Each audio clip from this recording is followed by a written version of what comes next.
Good evening. Matinee free വെബിനാറിലേക്ക് ഒരിക്കൽ കൂടി എല്ലാവർക്കും സ്വാഗതം.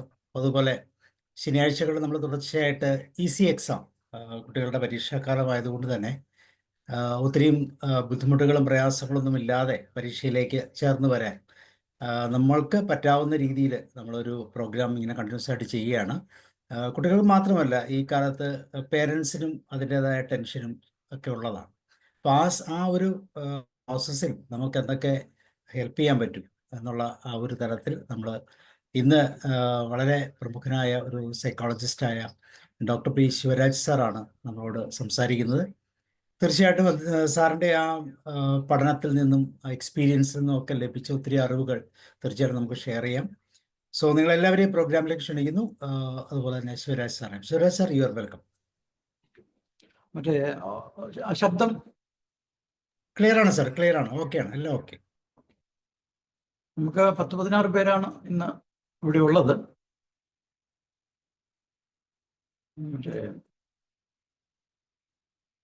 ഏതായാലും ഇന്നത്തെ ക്ലാസ്സിന് ഈ സ്റ്റുഡൻസ് അല്ല എന്നുള്ള ഒരു പ്രത്യേകതയുണ്ട്. എനിക്ക് സ്റ്റുഡൻസ് ഉണ്ടെന്ന് തോന്നുന്നു. നമിത എന്ന് പറഞ്ഞൊരു ഉണ്ടെന്ന് എനിക്ക് തോന്നുന്നു. അല്ല, എന്നാലും കൂടുതലും ടീച്ചേഴ്സും കൗൺസിലേഴ്സും ഒക്കെയാണ്. അപ്പോൾ ആ ഒരു ലെവലിൽ നിന്നുകൊണ്ട് പറഞ്ഞില്ല എന്നുണ്ടെങ്കിൽ ഈ കുട്ടികളുടെ ക്ലാസ്സുകൾ കഴിഞ്ഞ 2023 8 or 10 ക്ലാസ്സുകൾ ഞാൻ ഓൺലൈനായിട്ട് മറ്റേ ഓൾ ഇന്ത്യ ലെവലിൽ എടുത്തതാണ്. അപ്പോൾ ആ ഒരു ബേസിൽ നമ്മൾ മുമ്പോട്ട് പോയാൽ ഈ പ്രായമുള്ള ആളുകൾക്ക് അത് അത്രയും ഹിതമായിരിക്കത്തില്ല. കാര്യം അപ്പോൾ അതിൻ്റെ കണ്ടന്റ് എന്താണ് എന്നുള്ളത് പറഞ്ഞു പോകാം എന്നാണ് ഞാൻ വിചാരിക്കുന്നത്.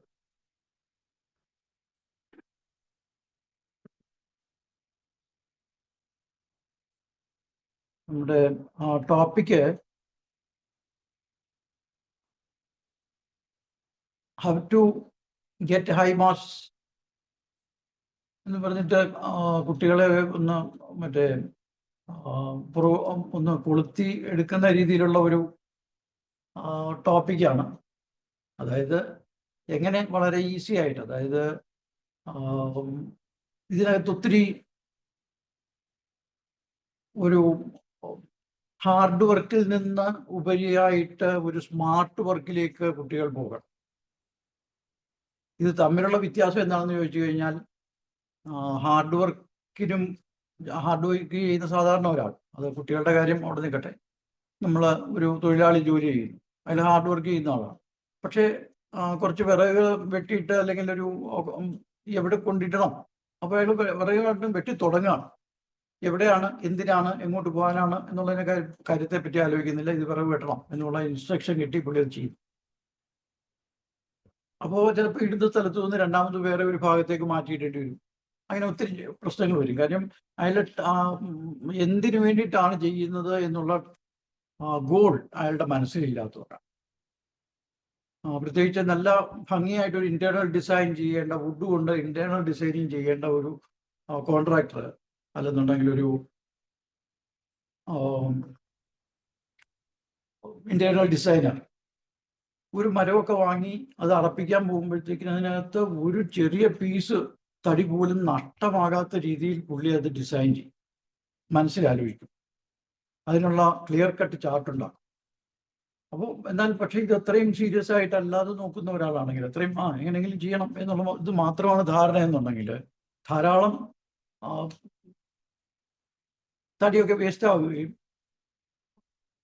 അപ്പോൾ എന്താണ് ഹാർഡ് വർക്ക് എന്ന് പറയുമ്പോഴത്തേക്കിന് നമ്മൾ എങ്ങോട്ടാണ് പോകേണ്ടത്, എന്താണ് ഫൈനൽ റിസൾട്ട് വേണ്ടത് എന്ന്, അതായത് ഹാർഡ് വർക്കിന് മുകളിൽ ഒരു ഗോൾ കൂടെ സെറ്റ് ചെയ്യുമ്പോഴാണ് സ്മാർട്ട് വർക്ക് ആവുന്നത്.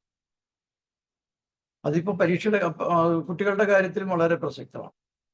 നമ്മൾ ഈ റെയിൽവേ സ്റ്റേഷനിലൊക്കെ നിൽക്കുമ്പോഴത്തേക്കിനെ പറ്റും വലിയ ഭാരമുള്ള പെട്ടികളൊക്കെ, പ്രത്യേകിച്ച് ഈ പട്ടാളത്തിൽ നിന്നൊക്കെയുള്ള ആളുകൾ വലിയ ഭാരമുള്ള പെട്ടികളൊക്കെ വളരെ വലിയ ആരോഗ്യമൊക്കെ മസിലുമൊക്കെ പിടിച്ചുകൊണ്ട് ഫസ്റ്റ് പ്ലാറ്റ്ഫോമിൽ നിന്ന് തേർഡ് പ്ലാറ്റ്ഫോമിലേക്ക് കൊണ്ടുപോകും നമ്മൾ കണ്ടിട്ടുണ്ട്. പക്ഷേ അതേ ഭാരമുള്ള പെട്ടികൾ ചില 10 വയസ്സുള്ള ചില കുട്ടികൾ ഒരു ട്രോളി കൊണ്ട് വെച്ചിട്ട് അതിലോട്ട് കയറ്റി വെക്കാൻ ആരുടെയെങ്കിലും 1-2 പേരുടെ സഹായം കൂടെ വേണ്ടിച്ചിട്ട് പിന്നെ ലിഫ്റ്റിലേക്ക് കൊണ്ടുപോകുമോ, എസ്കലേറ്ററിൽ കൊണ്ടുപോകുമോ ഒക്കെ ചെയ്തിട്ട് വളരെ നിസ്സാരമായിട്ട് തേർഡ് പ്ലാറ്റ്ഫോമിലേക്ക് പോവുകയും ചെയ്യും.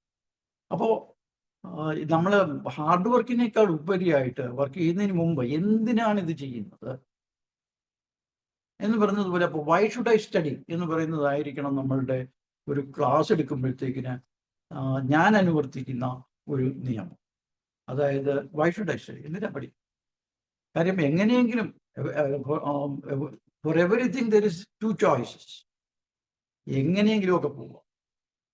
മറ്റൊന്ന് വളരെ ലക്ഷ്യത്തോടു കൂടി മുന്നോട്ട് പോവുകയും വളരെ പ്രോസ്പേഴ്സ് ആയിട്ട്, വളരെ റിസൾട്ട് ഓറിയൻറ്റഡ് ആയിട്ട് പോവുകയും ചെയ്യുക എന്ന് പറയുന്ന 2 കാര്യങ്ങളാണ്. ഒന്നിന് ഏറ്റവും പ്രധാനം ലക്ഷ്യം, നമ്മൾ എങ്ങോട്ടാണ് പോകുന്നത്, എന്തിനാ പോകുന്നത്. കാര്യം നമുക്ക് ധാരാളം ജോലികളുണ്ട്, മറ്റേ ഹൈലി പെയ്ഡ് സാലറീസ് ഉണ്ട്, ഹൈ ഇൻകം ബിസിനസ്സുകളുണ്ട്, ധാരാളം കാര്യങ്ങൾ നമുക്ക് ചെയ്യാനുണ്ട്. അപ്പം പലപ്പോഴും എഞ്ചിനീയറിംഗ് കോളേജിലൊക്കെ പഠിക്കുന്ന കുട്ടികൾ ഇവിടെ വരുമ്പോഴത്തേക്കിന് 2-ാം വർഷം 3-ാം വർഷമൊക്കെ പഠിക്കുന്ന കുട്ടികളോട് അതുപോലെ നിനക്ക് ഇത് കഴിഞ്ഞിട്ട് എത്ര രൂപ സാലറി വേണം എന്ന് പറഞ്ഞു കഴിഞ്ഞാൽ വളരെ നാണം കെടുത്തുന്ന രീതിയിലുള്ള മറുപടികളാണ് കിട്ടുന്നത്. പലരും ആലോചിച്ചിട്ടേ ഇല്ല. ഈ സമയത്തൊന്നും ആലോചിക്കുന്നു പറഞ്ഞു കഴിഞ്ഞാൽ അവർ പറയുന്നത് 35,000 രൂപ, 40,000 രൂപ, 50,000 രൂപ. അത് ഇവിടുത്തെ സാധാരണ ഒരു മൈക്കാർഡ്, അതായത് മറ്റേ കൽപ്പണിക്കാരെയൊക്കെ സഹായിക്കുന്ന ആളുകൾ, അവർക്ക് കിട്ടുന്ന കാശേ ഉള്ളൂ. ഇവിടെ 1,100 1,200 രൂപയാണ് ആ ഒരു മൈക്കാർഡിന് കൂലി. അതിൻ്റെ കൂടെ അയാൾ ചട്ടി, തൂമ്പ ഇതുപോലെയുള്ള സാധനങ്ങളൊക്കെ വാടകയ്ക്ക് കൊണ്ടുവരുമ്പോഴത്തേക്കും അയാളും 1,500 രൂപയോളം കയ്യിൽ കൊണ്ടുപോവുകയാണ്. അപ്പോൾ എന്തിനാണ് ഈ പഠിക്കുന്നത്, എന്തിനാണ് ഈ എഞ്ചിനീയറിംഗ് കോളേജിലൊക്കെ പഠിക്കുന്നത്? കാരണം നമുക്ക് 1.5-2 ലക്ഷം രൂപയുടെ ജോലിയൊക്കെ മെടുക്കുള്ള കുട്ടികൾക്ക് കിട്ടും. അപ്പോൾ അത് കിട്ടണമെന്നുണ്ടെങ്കിൽ നമ്മൾ പഠിക്കുന്ന കാര്യങ്ങളിൽ വളരെ ശ്രദ്ധയോടുകൂടി പഠിക്കാനുള്ള ഒരു എഫർട്ട് ഉണ്ടാവണം. നമ്മൾ വെറുതെ കുറേ സപ്ലിയും ഒക്കെ ആയിട്ട് നമ്മൾ പാസ്സായി പോയത് കൊണ്ട് ഒരു പ്രയോജനം ഉണ്ടാകാൻ പോകുന്നില്ല എന്ന് പറയുന്ന കാഴ്ചപ്പാടോടുകൂടി ഓരോ വാക്കും പഠിക്കുന്ന ഓരോ വാക്കും നമുക്ക് പ്രയോജനത്തിന് വരികയാണ്, നമുക്ക് പ്രയോജനമുണ്ടാകും എന്ന് പറയുന്ന ഒരു കാഴ്ചപ്പാടിലൂടെയാണ് പഠിക്കുന്നതെങ്കിൽ എന്നൊക്കെ പറയുമ്പോഴത്തേക്കും നമുക്ക് കുട്ടികൾക്ക് മറ്റേ നിരന്തരം ഈ മോട്ടിവേഷണൽ സ്പീക്കേഴ്സ് പറയുന്ന തോട്ട് ബിക്കംസ് തിങ്സ്, പിന്നെ your thoughts are manifested, will come true in life എന്നൊക്കെ പറയേണ്ടി വരും. കാര്യം നമ്മൾ ആഗ്രഹിക്കുന്ന കാര്യങ്ങളാണ് ദൈവങ്ങൾ തരുന്നത്. ഒരാൾക്ക് വിശക്കുന്നു എന്നുണ്ടെങ്കിൽ നമ്മുടെ മനസ്സിൽ വിശപ്പാണെന്നുള്ള വികാരമാണ് അതാണ് നമ്മളുടെ പ്രാർത്ഥന, അല്ലെങ്കിൽ നമ്മുടെ മനസ്സിൽ അതാണെന്നുണ്ടെന്നുണ്ടെങ്കിൽ ദൈവങ്ങൾ വിശപ്പിനുള്ള കാര്യത്തിൽ, എനിക്ക് 1 കോടി ട്രാൻസാക്ഷനുള്ള ഒരു ബിസിനസ്സിലേക്കാണ് പോകേണ്ടത് എന്നുണ്ടെങ്കിൽ നമ്മളുടെ പ്രാർത്ഥന, അല്ലെങ്കിൽ നമ്മുടെ പ്രാർത്ഥന എന്ന് പറയുന്നത് എന്താണ്? നമ്മളുടെ തോട്ട് എന്താണോ തീവ്രമായിട്ട് നമ്മൾ ചിന്തിക്കുന്നത്. ഒരല്പം മുമ്പ് ശുദ്ധോദനൻ സാർ പറഞ്ഞതുപോലെ നമുക്ക് നമ്മളുടെ തോട്ട്സ് എങ്ങനെയാണ് ഡെവലപ്പ് ചെയ്യുക. അദ്ദേഹം മറ്റേ ഫിലിം സിറ്റിയെ പറ്റി വളരെ വലിയ കാഴ്ചപ്പാടുകളെ പറ്റിയൊക്കെ സംസാരിച്ചു. അപ്പോൾ ആ രീതിയിലേക്ക് മനസ്സിനെ കൊണ്ടുപോയാൽ മാത്രമേ അതിലേക്ക് നമുക്ക് എത്താൻ പറ്റത്തുള്ളൂ. എങ്ങനെയെങ്കിലും ഒക്കെ പോകട്ടെ, ഇനിയും 10-60 വർഷം വയസ്സായി, ഇനി മതി എന്ന് വിചാരിക്കുന്ന ആളുകൾക്ക് ആ മതി എന്നുള്ളതാണ് കോൺസെപ്റ്റ്, അവിടെ കൊണ്ട് നിൽക്കും. ഇപ്പോൾ ഡോക്ടർ ശുദ്ധോദനൻ സാർ ഇപ്പോൾ സംസാരിച്ചത്, അദ്ദേഹം പുതിയ പുതിയ പ്രോജക്റ്റ് ഒരു ഏരിയയിലെ മുഴുവൻ കർഷകർക്കും കർഷകരുടെ കുട്ടികൾക്കും നല്ല പ്രോഫിറ്റ് കിട്ടത്തക്ക രീതിയിൽ, വളരെ പ്രയോജനം വരത്തക്ക രീതിയിൽ, വളരെ ഈസ്തെറ്റിക് സെൻസോടുകൂടി, വളരെ ദീർഘവീക്ഷണത്തോടു കൂടി ഒരു കാര്യം ചെയ്യുന്നു എന്ന് പറഞ്ഞു.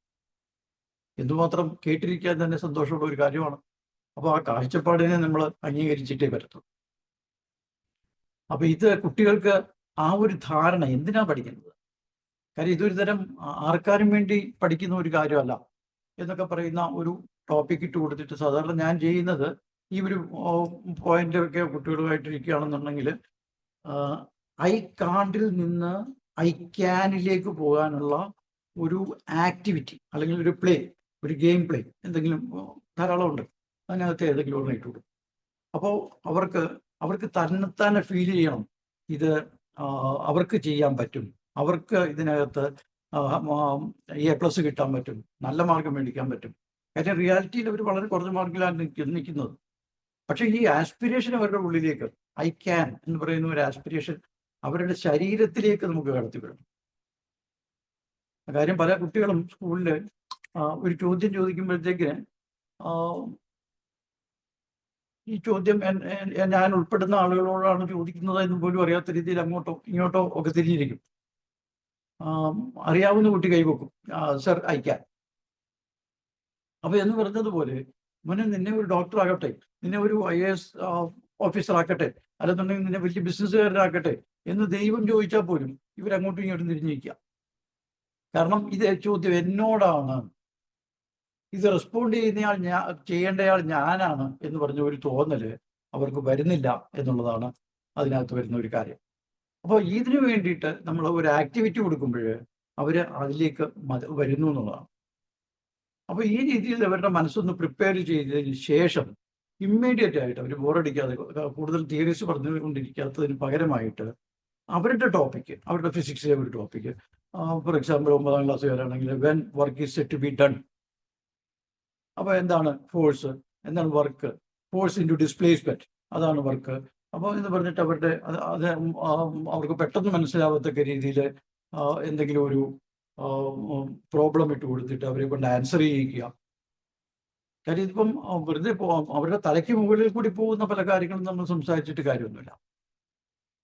ഇപ്പോൾ വേറൊരു കെമിസ്ട്രി ടോപ്പിക് എടുക്കുകയാണെങ്കിൽ ഈ കെമിസ്ട്രി ഈസി ആണ് എന്ന് അവർക്ക് തോന്നണം. ഈ പീരിയോഡിക് ടേബിളൊക്കെ പണ്ട് സ്കൂളിൽ പഠിപ്പിക്കുന്ന സമയത്ത് ഒരു ടീച്ചർ വരും, കുറച്ച് കുട്ടികളെ, ഒരു കുട്ടിയെ ഒരു ഭാഗത്തു എഴുന്നേൽപ്പിച്ച് നിർത്തും, വേറൊരു ഭാഗത്തുനിന്ന് വേറൊരാളിനെ എഴുന്നേൽപ്പിച്ച് നിർത്തും. എന്നിട്ട് പറയും, മോനെ രാവിലെ വരുമ്പോഴത്തേക്കിന് how do you salute, how you to address each other, എങ്ങനെയാണ് നമ്മൾ അഭിവാദ്യം ചെയ്യുന്നത്. അപ്പോൾ ഇംഗ്ലീഷ് സ്റ്റൈലിൽ വേണം. അപ്പോൾ ഹായ്, ഹലോ. അപ്പോൾ ഇത് പറഞ്ഞതിന് ശേഷം ടീച്ചർ പറയും, ഇത്രയേ ഉള്ളൂ period number 1 of your periodic table. Hi എന്ന് വെച്ചാൽ ഹൈഡ്രജൻ, ഹലോ എന്ന് പറഞ്ഞാൽ ഹീലിയം. ഇതൊരു 3 പ്രാവശ്യം ഒരു 4 കുട്ടികളെ കൊണ്ട് റിപ്പീറ്റ് ചെയ്യിച്ചു കഴിഞ്ഞാൽ പിന്നെ ഇത് പരീക്ഷയ്ക്ക് പഠിക്കേണ്ട കാര്യമില്ല. അവരുടെ മനസ്സിലേക്ക്, അവരുടെ ബ്രെയിനിലേക്ക് ഇത് സേവ് ചെയ്യപ്പെടുകയാണ് വളരെ ഈസി ആയിട്ട്. Hi, hello. അത് കഴിഞ്ഞിട്ട് ഇത് ഇത്തിരി കൂടി കടുപ്പമുള്ള ടോപ്പിക്, വളരെ സിമ്പിളായിട്ട്. അതായത് ഒരു സിംഹം ഗുഹയ്ക്ക് പുറത്തേക്ക് വരുമ്പോൾ ഒരു കാറ് നിന്ന് കത്തുകയാണ് അവിടെ. അപ്പോൾ അതിന് വേണ്ടി കാറ് നിന്ന് കത്തുക. അപ്പം അതിനെ പുറത്തോട്ടിറങ്ങാൻ പറ്റത്തില്ല, കാര്യം പുക ഒക്കെ വന്നിട്ട് കാർബൺ ഡയോക്സൈഡ് ഒക്കെ അകത്തോട്ട് കയറിയിട്ട് ഇതിനെ ശ്വാസം വിട്ടു. അപ്പോൾ ഓക്സിജൻ കിട്ടിയാൽ മാത്രമേ ഇത് ജീവിച്ചു പോകും. ഈ ഒരു കാര്യത്തെ പറ്റി അത് ഇംഗ്ലീഷിൽ എങ്ങനെ പറയും? Lion below burning car needs oxygen for new life. അപ്പോൾ ലയൺ എന്ന് പറയുമ്പോഴത്തേക്കിന് LIR ലിഥിയം, ബിലോ എന്ന് പറയുമ്പോഴത്തേക്കിനും ബെർലിയം, കാർ കാർബൺ, ബേൺ എന്ന് പറയുന്നത് boron, burning car boron carbon, needs oxygen nitrogen oxygen for new life fluorine neon. ഇതൊരു 4 കുട്ടികളെ കൊണ്ട് പറയിച്ചു കഴിഞ്ഞാൽ ഇത് പരീക്ഷയ്ക്ക് പഠിക്കേണ്ട കാര്യമില്ല. ഇത് ആൾറെഡി ക്ലാസ്സിൽ വെച്ച് തന്നെ പഠിച്ചു കഴിഞ്ഞു.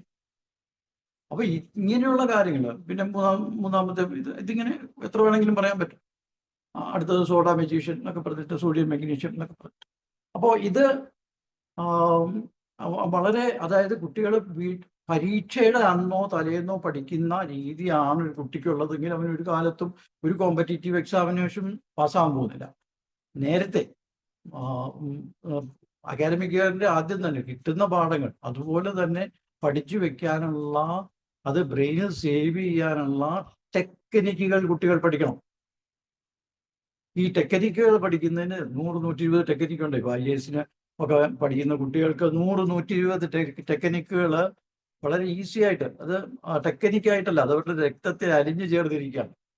പക്ഷെ അത് ആദ്യം പഠിക്കുമ്പോഴത്തേക്കിനും, ഇപ്പൊ ഡാൻസ് പഠിക്കുമ്പോഴത്തേക്കും നന്നായിട്ട് ഡാൻസ് ചെയ്യുന്നു, വളരെ ഈസി ആയിട്ട്, എത്ര മനോഹരമായിട്ട് ഡാൻസ് ചെയ്യുന്നു എന്ന് പറഞ്ഞിട്ട്. പക്ഷെ അത് ആദ്യം സിസ്റ്റമാറ്റിക് ആയിട്ട് അത് കോൺഷ്യസ് എഫർട്ട് എടുത്തിട്ട് പഠിച്ചതിന് ശേഷമാണ് അത് അതിൻ്റെ നാച്ചുറൽ വേയിലേക്ക് വരുന്നത്. അപ്പോൾ എല്ലാ പഠനവും അങ്ങനെയാണ്, ഡ്രൈവിംഗ് പഠിക്കുന്നതും എല്ലാ കാര്യങ്ങളും. അപ്പോൾ ഇത് നമ്മൾ കുട്ടികൾ മറക്കുന്നു എന്നുള്ളത് അവരുടെ ഒരു പ്രധാനപ്പെട്ട ഒരു ഇഷ്യൂ ആണ്. പക്ഷെ മറവി ഇത് നമ്മുടെ ബ്രെയിനിന്റെ കൺസ്ട്രക്ഷന്റെ ഭാഗമാണ്. കുട്ടികൾക്ക് മനസ്സിലാകാനായിട്ട് നമ്മൾ പറഞ്ഞു കൊടുക്കുന്നത്, ഒരു മരണ വീട്ടിൽ നിങ്ങൾ പോകുമ്പോഴത്തേക്കും വലിയ കരച്ചിലും സങ്കടവും വിഷമവും ഒക്കെ ആവും. പക്ഷെ ഒരു 4 മാസം അതേ വീട്ടിൽ പോയി കഴിഞ്ഞാൽ ഇതിൻ്റെ ഒന്നുമില്ല, എല്ലാവരും മറന്നു. അപ്പൊ മറവി എന്ന് പറയുന്നത് നമുക്ക് വളരെ അത്യാവശ്യമുള്ള ഒരു കാര്യമാണ്. അപ്പൊ മറക്കേണ്ടത് ബ്രെയിനിന്റെ ഒരു പാറ്റേൺ ആണ്. അപ്പൊ മറക്കാതിരിക്കണമെങ്കിൽ, അത് മറക്കാതിരിക്കാനായിട്ട് നമ്മൾ വെയിറ്റ് വെക്കണം. നമ്മൾ ഓരോ ടെക്നിക്ക് ഉപയോഗിച്ചിട്ട് ഇതെന്റെ തലയിൽ നിൽക്കുന്നുണ്ടോ. ഇപ്പൊ വിബ്ജിയോർ എന്നുള്ള വാക്ക് ചോദിച്ചു കഴിഞ്ഞാൽ ഏത് കുട്ടിയും പറയും. VIBGYOR, violet, IndiGo, blue, green, yellow, orange, red. അതിന് സമയമൊന്നും വേണ്ട. അത് അന്ന് രാവിലെ പഠിച്ചതല്ല, അതിന്റെ തലേന്ന് പഠിച്ചതല്ല. പക്ഷെ എപ്പോഴോ പഠിച്ച ഒരു കാര്യം ഫയൽ സേവ് ചെയ്ത് അകത്തിട്ടിരിക്കുക. അപ്പൊ ഈ ഫയൽ സേവിങ്ങിന് നമ്മൾ ധാരാളം ഒരുവിധപ്പെട്ട എല്ലാ ടീച്ചേഴ്സ് വർക്ക് അറിയാം. നിമോണിക്സ് ഉണ്ട്, മറ്റേ കഥയുണ്ടാക്കി പറച്ചിലുണ്ട്, പാട്ടാക്കി പറച്ചിലുണ്ട്, സൂത്രവാക്യങ്ങൾ ഉണ്ടാക്കലുണ്ട്. അങ്ങനത്തെ ധാരാളം ടെക്നിക്കുകളുണ്ട്. മൈൻഡ് മാപ്പിംഗ്, ഫ്ലാഷ് കാർഡ്സ്, അതൊക്കെ നമുക്ക് ഡീറ്റെയിൽഡ് ആയിട്ട് കുട്ടികളെ പഠിപ്പിക്കാനുള്ള ഒരു സാഹചര്യം ഉണ്ടാക്കണം. അപ്പോൾ പഠിത്തം വളരെ ഒരു കാര്യം നമുക്ക് അറിയാമെന്ന് തോന്നിക്കഴിഞ്ഞാൽ കുട്ടികൾക്ക് പഠനം രസകരമായിട്ട് വരും. പല കുട്ടികൾക്കും സ്കൂളിൽ പോകാൻ ഇഷ്ടമില്ല. സ്കൂളിൽ പോകാൻ നേരം വയറുവേദന.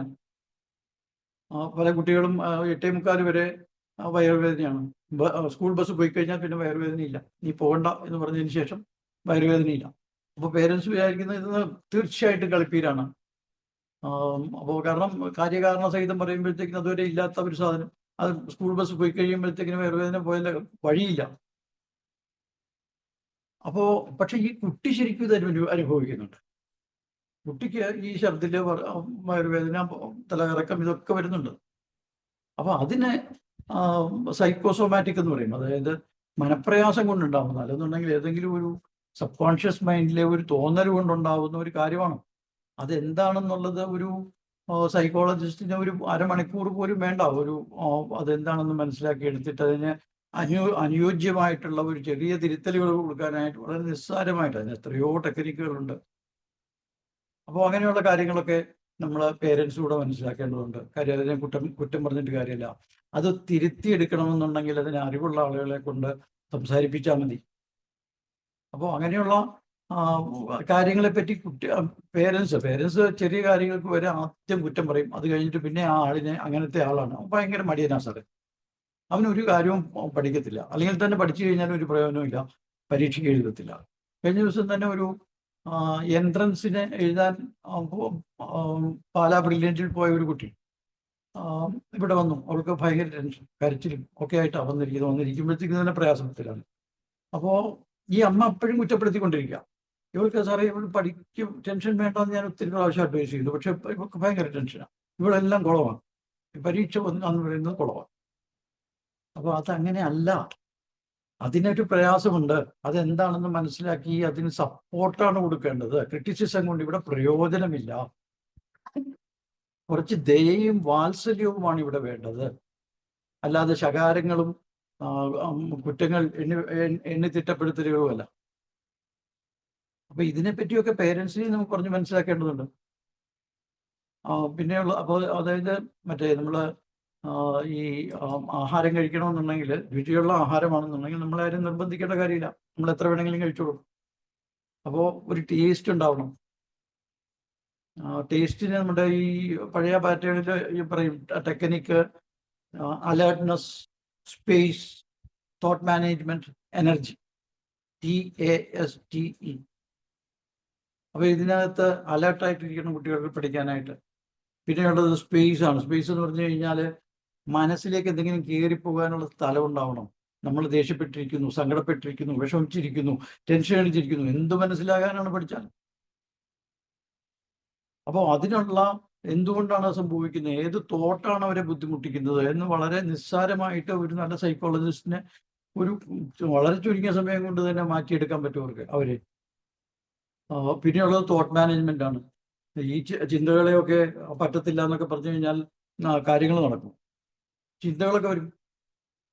അപ്പൊ ഈ ചിന്തകളെ എങ്ങനെയാണ്, അതിന് ധാരാളം ടെക്നിക്കുകളുണ്ട്. എങ്ങനെയാണ് ചിന്തകളെ ഒന്ന് പിടിച്ചു നിർത്തുക, ഇപ്പൊ ഈ നമ്മുടെ വീട്ടില് ഒരു ധർമ്മക്കാരി വരുന്നു. അവര് ആഹാരം വേണമെന്ന് പറയുന്നു. നമ്മുടെ വീട്ടിൽ ആഹാരം ആയിട്ടില്ല. പറയുന്നു, നിങ്ങൾ 1 മണിക്കൂർ കഴിഞ്ഞു വന്നോളൂ, ആഹാരം തരാം. അപ്പോൾ അവർ പറയുന്നു, ഞാനിവിടെ ഇരിക്കട്ടെ. അപ്പോൾ അത് വലിയ അപകടമാണ്. കാര്യം നമ്മൾ സ്ത്രീകളായിരിക്കും ഇവിടെ വീട്ടിലുള്ളത്. അവർ ആഹാരം പാകം ചെയ്യാൻ പോവാണ്. ഇവര് അവിടെ പുറത്തിരുന്ന് കഴിഞ്ഞാൽ ഉണക്കാനിട്ട നൈറ്റിയാണോ, അവിടുത്തെ ചെരുപ്പാണോ, അവിടുത്തെ പാത്രങ്ങളാണോ, എന്താണ് പെറുക്കിക്കൊണ്ട് പോകുന്നതെന്ന് അറിയാൻ പറ്റില്ല. അപ്പോൾ അവരോട് പറയണം, നിങ്ങൾ ഫുഡ് തരാം, പക്ഷെ നിങ്ങൾ 1 മണിക്കൂർ കഴിഞ്ഞ് വന്നാലേ തരത്തു. 1 മണി, ഇപ്പോൾ 12 മണിയായി, 1 മണിക്ക് വരും. അതുവരെ നിങ്ങൾ വേറെ ഏതെങ്കിലും വീട്ടിൽ പോയി എന്തെങ്കിലും കിട്ടുമെങ്കിൽ മേടിച്ചിടും. അപ്പോൾ അവർക്ക് നല്ല ആഹാരം വേറെ വീട്ടിൽ കിട്ടുകയാണെങ്കിൽ അവർ ആ വഴിക്കാൻ പോകും. അതല്ല എന്നുണ്ടെങ്കിൽ 1 മണിക്കൂർ കഴിയുമ്പോൾ തിരിച്ചു വരും. തിരിച്ചു വന്നാൽ സന്തോഷമായിട്ട് നമുക്ക് കൊടുക്കാം എന്ന് പറഞ്ഞതുപോലെ ഈ ചെറിയ പ്രായം, ഈ ടീനേജ് എന്ന് പറഞ്ഞു കഴിഞ്ഞാൽ എന്താണ്? എന്തൊക്കെ ആശങ്കകളാണ്, എന്തൊക്കെ ആകുലതകളാണ്, എന്തൊക്കെ സ്വപ്നങ്ങളാണ്, എന്തൊക്കെ സങ്കടങ്ങളാണ്. അതുകൂടി ഇമോഷണലായിട്ട് ഭയങ്കര തിക്കായിട്ടുള്ള ഒരു കാലഘട്ടമാണ് ഈ ടീനേജ് എന്ന് പറയുന്നത്. ആ സമയത്ത് പുസ്തകം തുറന്നു വെച്ച് കഴിഞ്ഞാൽ പുസ്തകത്തിലെ അക്ഷരങ്ങളൊന്നും അല്ല വരുന്നത്. അപ്പോൾ ചിന്തകൾ ഇങ്ങനെ പ്രവാഹം, അതാ നമ്മളാരെങ്കിലും വഴക്ക് പറയും, അല്ലെങ്കിൽ ആവശ്യമില്ലാത്ത കാര്യത്തിൽ കുറ്റപ്പെടുത്തി, ഇതൊക്കെ വന്നു കഴിഞ്ഞാൽ എന്ത് ചെയ്യണം? ഈ പുസ്തകം കെമിസ്ട്രിയാണ് മുമ്പിൽ ഇരിക്കുന്നതെന്നുണ്ടെങ്കിൽ കയറി വരുന്നതൊക്കെ മറ്റേ ചിന്തകളാണ്. അപ്പൊ ഈ ചിന്തകളോട് നമ്മൾ പറയണം, പ്ലീസ് ഞാനൊരു 15 മിനിറ്റ് ഈ കെമിസ്ട്രി ഒന്ന് വായിച്ചോട്ടെ. അത് കഴിഞ്ഞു വന്നു, അല്ലെങ്കിൽ ഒരു 20 മിനിറ്റ്, അത് അത്രേ ഉള്ളൂ. അത് കഴിഞ്ഞിട്ട് നിങ്ങൾ ഈ ചിന്ത വന്നു. മാത്രമല്ല, ഒരു ദിവസം ഒരാളുടെ മനസ്സിൽ 10,000 60,000 ചിന്തകളാണ് വരുന്നത്. അതും പലതും 90% ഒരേ ചിന്ത. നമ്മൾ ആരെങ്കിലും സങ്കടപ്പെടുത്തിയിട്ടുണ്ടെങ്കിൽ ഒരു ചിന്ത വന്നു, അതേ ചിന്ത റിപ്പീറ്റ് ചെയ്തു, വീണ്ടും റിപ്പീറ്റ് ചെയ്തു. ഇതിങ്ങനെ നടന്നുകൊണ്ടേയിരിക്കുകയാണ്. അപ്പോൾ നമ്മൾ അതിനൊരു ചെറിയ വഴിയായിട്ട് ഒന്ന് എഴുതി നോക്കണം. അമ്മ ആവശ്യമില്ലാത്ത കാര്യത്തിൽ എന്നെ കുറ്റപ്പെടുത്തി, ടീച്ചറിൻ്റെ അടുത്ത് സുനിത പോയി എന്നെ പറ്റി കുറ്റം പറഞ്ഞു, അപ്പം അവൾ പണ്ടും ഇതുപോലെ ചെയ്തിട്ടുള്ളതാണ്, അവൾക്ക് എൻ്റെ അത്രയും സൗന്ദര്യം ഇല്ല എന്നുള്ള തോന്നൽ കൊണ്ടാണ് അവളിങ്ങനെ ചെയ്യുന്നത് എന്നൊക്കെ പറഞ്ഞിട്ട് നമ്മുടെ തോന്നൽ എന്താണെന്നുള്ള എഴുതി വെക്കണം. അപ്പോൾ വീണ്ടും ഇതേ ചിന്ത വരുമ്പോഴത്തേക്കിനും പറയാം, ഞാൻ എഴുതി വെച്ചിട്ടുണ്ട്. കാര്യം ഇതിലൊക്കെ എന്തെങ്കിലും ഒരു ടെക്നിക്ക് ഉണ്ടെങ്കിൽ, വളരെ രസകരമായിട്ട് ഒരു ടെക്നിക്കിലേക്ക് നമ്മൾ പോയാൽ മാത്രമേ നമുക്ക് ചിന്തകളെ തടയിടാൻ പറ്റൂ. അല്ലാതെ ഈ ചിന്ത പറ്റത്തില്ല, എനിക്ക് പറ്റത്തില്ല എന്ന് പറഞ്ഞു കഴിഞ്ഞാൽ ചിന്ത വരും. അപ്പൊ ചിന്തകളുമായിട്ട് നമ്മൾ ശത്രുതയിലല്ല, വളരെ ഒരു സ്നേഹപൂർവം, സഹോദരത്വേന അപ്പൊ അങ്ങനെ വളരെ സ്നേഹപൂർവ്വം കൈകാര്യം ചെയ്യുകയാണെന്നുണ്ടെങ്കിൽ ഈ ചിന്തകളെ നമുക്ക് നമ്മളുടെ രീതിയിലേക്ക് ആക്കാൻ പറ്റും. ഇതിനൊക്കെ ഒരു തോട്ട് പ്രോസസ് നമ്മൾ ഉണ്ട്. അതുപോലെ ഈ ദേഷ്യം, ഇമോഷണൽ ബാലൻസിങ്, പല കുട്ടികൾക്കും ഭയങ്കര ദേഷ്യമാണ്, ഭയങ്കര വാശിയാണ്. അപ്പൊ ഇതിനൊക്കെ എന്ത് ചെയ്യും എന്ന് പറഞ്ഞിട്ട് നമ്മൾ വീണ്ടും വീണ്ടും അവരെ കുറ്റപ്പെടുത്തി അവരുടെ വഴിക്ക് അവരെ ബുദ്ധിമുട്ടിലേക്ക് കൊണ്ടുപോവുകയല്ല വേണ്ടത്.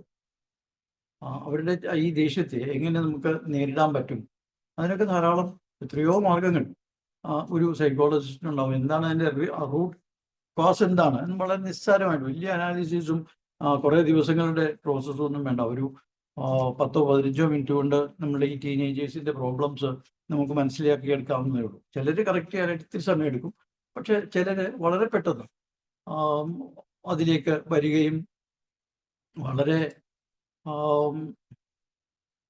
കാര്യങ്ങൾ ഈ ഇമോഷണൽ ബാലൻസിങ്ങിലേക്ക്, കാരണം ഇമോഷണൽ ബാലൻസിങ്ങില്ലെങ്കിൽ ഒരു പഠനവും നമുക്ക് ശരിയാവില്ല. അപ്പോൾ ദേഷ്യം അല്ലെങ്കിൽ അതുപോലെയുള്ള വികാരങ്ങൾ വരുമ്പോഴത്തേക്കിന് മറ്റേ ട്രാഫിക് സിഗ്നൽ പോലെ ഒന്ന് നിർത്ത്, പ്ലീസ് സ്റ്റോപ്പ് എന്ന് സ്വയം പറയാനും, അപ്പം റെഡ് കാണുമ്പോഴത്തേക്കിന് നിർത്തുക, ദേഷ്യം വരുന്നുണ്ട്. അത് കഴിഞ്ഞിട്ട് പിന്നെ മഞ്ഞ, തിങ്ക്, എന്തിനു വേണ്ടിയിട്ടാണ്, എന്താണ് ഇതിൻ്റെ ഫലം, എന്ത് സംഭവിക്കും എന്നൊക്കെയുള്ളതിനെ പറ്റി ഒന്ന് ആലോചിക്കാം. മൂന്നാമത്തേതാണ് ഗ്രീൻ, ഗോ, പ്രൊസീഡ് ചെയ്യുകയെന്ന് പറഞ്ഞാൽ ദേഷ്യമുള്ള ആണ്ട് കഴുത്തിലോട്ട് പോയി പിടിക്കുകയല്ല. Go away from the situation, go away from the person, go away from the room. ഇതൊന്നും പറ്റുന്നില്ല എന്നുണ്ടെങ്കിൽ go away from the thought. ഇതൊക്കെ എങ്ങനെ പഠിപ്പിക്കുമെന്ന് ചോദിച്ചു കഴിഞ്ഞാൽ ആ ആളിൻ്റെ വേവ് ലെങ്ത് അനുസരിച്ച് പുള്ളി ഏതൊക്കെ കാര്യങ്ങൾ സ്വീകരിക്കും എന്ന് വെച്ച് കഴിഞ്ഞാൽ അതനുസരിച്ച് നമുക്ക് കൊടുക്കേണ്ടി വരും. അത് ഈ പറഞ്ഞതുപോലെ നല്ലൊരു സൈക്കോളജിസ്റ്റിന് ഇതൊന്നും ഒരു പ്രശ്നമുള്ള കാര്യങ്ങളേ ഉള്ളൂ. നിസ്സാരമായിട്ട് ചെയ്യേണ്ട കാര്യങ്ങൾക്കാണ് ആളുകളൊക്കെ എത്രയോ പ്രയാസപ്പെടുന്നത്. ഇങ്ങനെയൊക്കെ വരുമ്പോഴത്തേക്ക് നമുക്ക് സൈക്കോളജി ഇത്രയൊക്കെ പറയുമ്പോഴത്തേക്ക് ആളുകൾക്ക് ഒരു പ്രയാസം വരും. അപ്പോൾ നമുക്ക് സൈക്കോളജിക്കലായിട്ട് അവരെ ഒന്ന് പുഷ് ചെയ്യുന്ന എന്തെങ്കിലും ഒരു സാധനം കൊണ്ടിട്ട് കൊടുക്കണം. അപ്പോൾ മറ്റേ ഇപ്പോൾ പ്രിയങ്ക ചോപ്ര എന്ന് പറഞ്ഞൊരു നടിയുണ്ട്. പ്രിയങ്ക ചോപ്ര ഇത്തിരി വസ്ത്രങ്ങൾ കുറച്ച് അഭിനയിക്കുകയും ഇത്തിരി സെക്സി ആയിട്ടൊക്കെ അഭിനയിക്കുകയൊക്കെ ചെയ്തിട്ടുള്ള സ്ത്രീയാണ്. പക്ഷെ അവർക്ക് 2020 മറ്റോ പത്മശ്രീ കിട്ടി. അപ്പോൾ എങ്ങനെയാണ് ഇത് ഒരു നേഷന്റെ ബഹുമതി അവർക്ക് കിട്ടുക? 2016 അവരെ യൂണിസെഫിന്റെ ഗുഡ്വിൽ അംബാസഡറായിട്ട് തിരഞ്ഞെടുത്തു. പിന്നെ സേവ് ദ ഗേൾ ചൈൽഡ് എന്ന് പറയുന്ന ഒരു ക്യാമ്പയിന്. അപ്പോൾ അതിൻ്റെ അർത്ഥം ഈ പുറം കാഴ്ചകളിൽ നിന്ന് വ്യത്യസ്തമായ ഒരു വ്യക്തിത്വം അവർ പുലർത്തുന്നു എന്നുള്ളതാണ്. അവരുടെ പല പ്രസംഗങ്ങളും വളരെ യൂട്യൂബിലൊക്കെ കിട്ടും. അവർ പലപ്പോഴും പറയുന്ന പല പ്രസംഗങ്ങളിലും ആവർത്തിച്ച് പറയുന്ന ഒരു വാക്കുണ്ട്, grit, GRIT, grit, readiness to do difficult things. അപ്പൊ ഈ എല്ലാവരും ചെയ്യുന്നത് പോലെയുള്ള കാര്യങ്ങൾ ചെയ്താൽ പോരാ. അവര് മേരി കോമിനെ പറ്റി ഒരു സിനിമയിൽ അഭിനയിച്ചപ്പോഴത്തേക്കിന് ഒരുവിധപ്പെട്ടവർ വളരെ ക്ലോസ് ആയിട്ട് മനസ്സിലാക്കുന്നവര്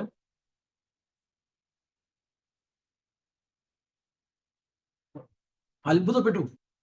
കാര്യം മേരി കോമിന്റെ ഒക്കെ ശരീരഘടന എന്താ, അവരുടെ ഓരോ കോശങ്ങളും ആക്രമണവും ഒക്കെ ആയിട്ട് ബോക്സിങ്ങിന്റെ ആളാണ്, ഒളിമ്പിക്സ് വരെ പോയിട്ടുള്ള ആളാണ്. അപ്പോ ഓരോ ശരീരത്തിന്റെ പേശികളും ദൃഢവും ഭയങ്കര വൈബ്രന്റുമായിട്ടാണ്. എന്നാൽ പ്രിയങ്ക ചോപ്രയുടെ ആ ശരീരം വളരെ സോഫ്റ്റ് ആയിട്ട്, വളരെ ബ്യൂട്ടിഫുൾ ആയിട്ട്, വളരെ ഈസ്തെറ്റിക് അപ്പിയറൻസ് ഉള്ള ഒരു ലേഡിയാണ് അവർ. അപ്പോൾ അവർ ഒരു വർഷത്തിൽ കൂടുതൽ എഫർട്ട് എടുത്തിട്ടാണ് അവരുടെ ശരീരത്തെ മേരി കോമിന്റെ ശരീരഘടനയിലേക്ക് കൊണ്ടുവന്നത്. ഓരോ പേശിയും കരുത്തിന്റെ പര്യായമായിട്ട് വരുന്ന. അപ്പോൾ അവരുടെ സിനിമ കണ്ടു കഴിഞ്ഞാലും ആ സിനിമയ്ക്ക് പുറകിൽ അവരുടെ എഫർട്ട് എടുത്തു കഴിഞ്ഞാലും ഈ ഗ്രിറ്റ് എന്ന് പറയുന്ന വാക്ക് അവരുപയോഗിക്കുന്നതിന്റെ അർത്ഥം എന്താണെന്ന് നമുക്ക് മനസ്സിലാവും. റെഡിനെസ് ടു ഡു ഡിഫിക്കൽട്ടീസ്, അത് നമ്മുടെ കുട്ടികളെ പഠിപ്പിക്കണം. ഇതുപോലെയുള്ള പല കഥകൾ, എത്രയോ കഥകൾ നമുക്ക് ആ മോട്ടിവേഷന് വേണ്ടിയിട്ട് അവരോട് പറയാനുണ്ട്. മറ്റേ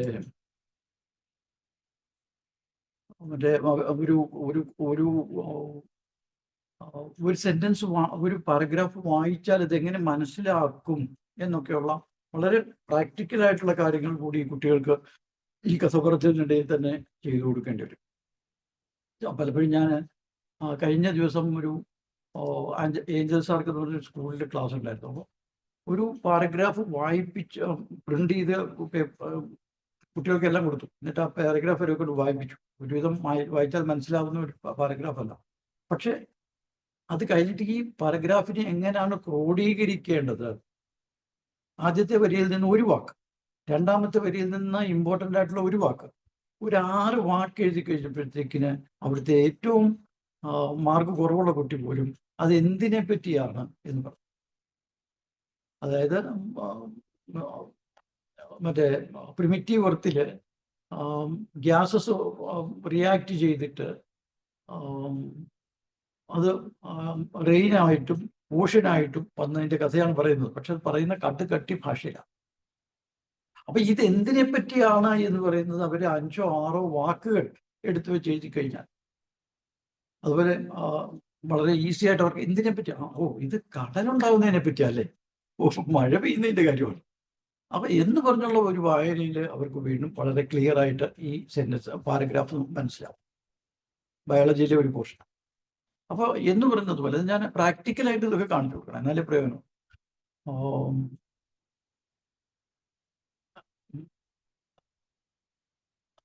ഏറ്റവും പ്രധാനപ്പെട്ടത് ഇവരുടെ ഈ സൈക്കോസോമാറ്റിക് എന്ന് പറഞ്ഞിട്ടുള്ള ഒരു കാര്യത്തിലാണ് പലരും കുഴഞ്ഞു പോകുന്നത്. കാര്യം എന്തുകൊണ്ടാണ്, അതായത് നമ്മളുടെ കോർ ബിലീഫുകൾ എന്ന് പറയും, നമ്മളുടെ കോർ ബിലീഫ്സ്, അതാണ് നമ്മളുടെ ഇപ്പൊ നിങ്ങളെ കൊണ്ട് പറ്റും എന്ന് പറയുന്നതാണ് കോർ ബിലീഫെങ്കിൽ, നീ യേശുദാസിന്റെ മകനാണ്, നീ യേശുദാസിന്റെ മകളാണ്, നിനക്കിത് പറ്റും, നീ നല്ല ഭയങ്കര പാട്ടുകാരിയാവും എന്ന് പറഞ്ഞ ഒരു കോൺസെപ്റ്റ് നമ്മുടെ സബ് കോൺഷ്യസ് മൈൻഡിൽ കിടക്കുകയാണെങ്കിൽ ആൾ ആ ലെവലിൽ തന്നെ കയറും.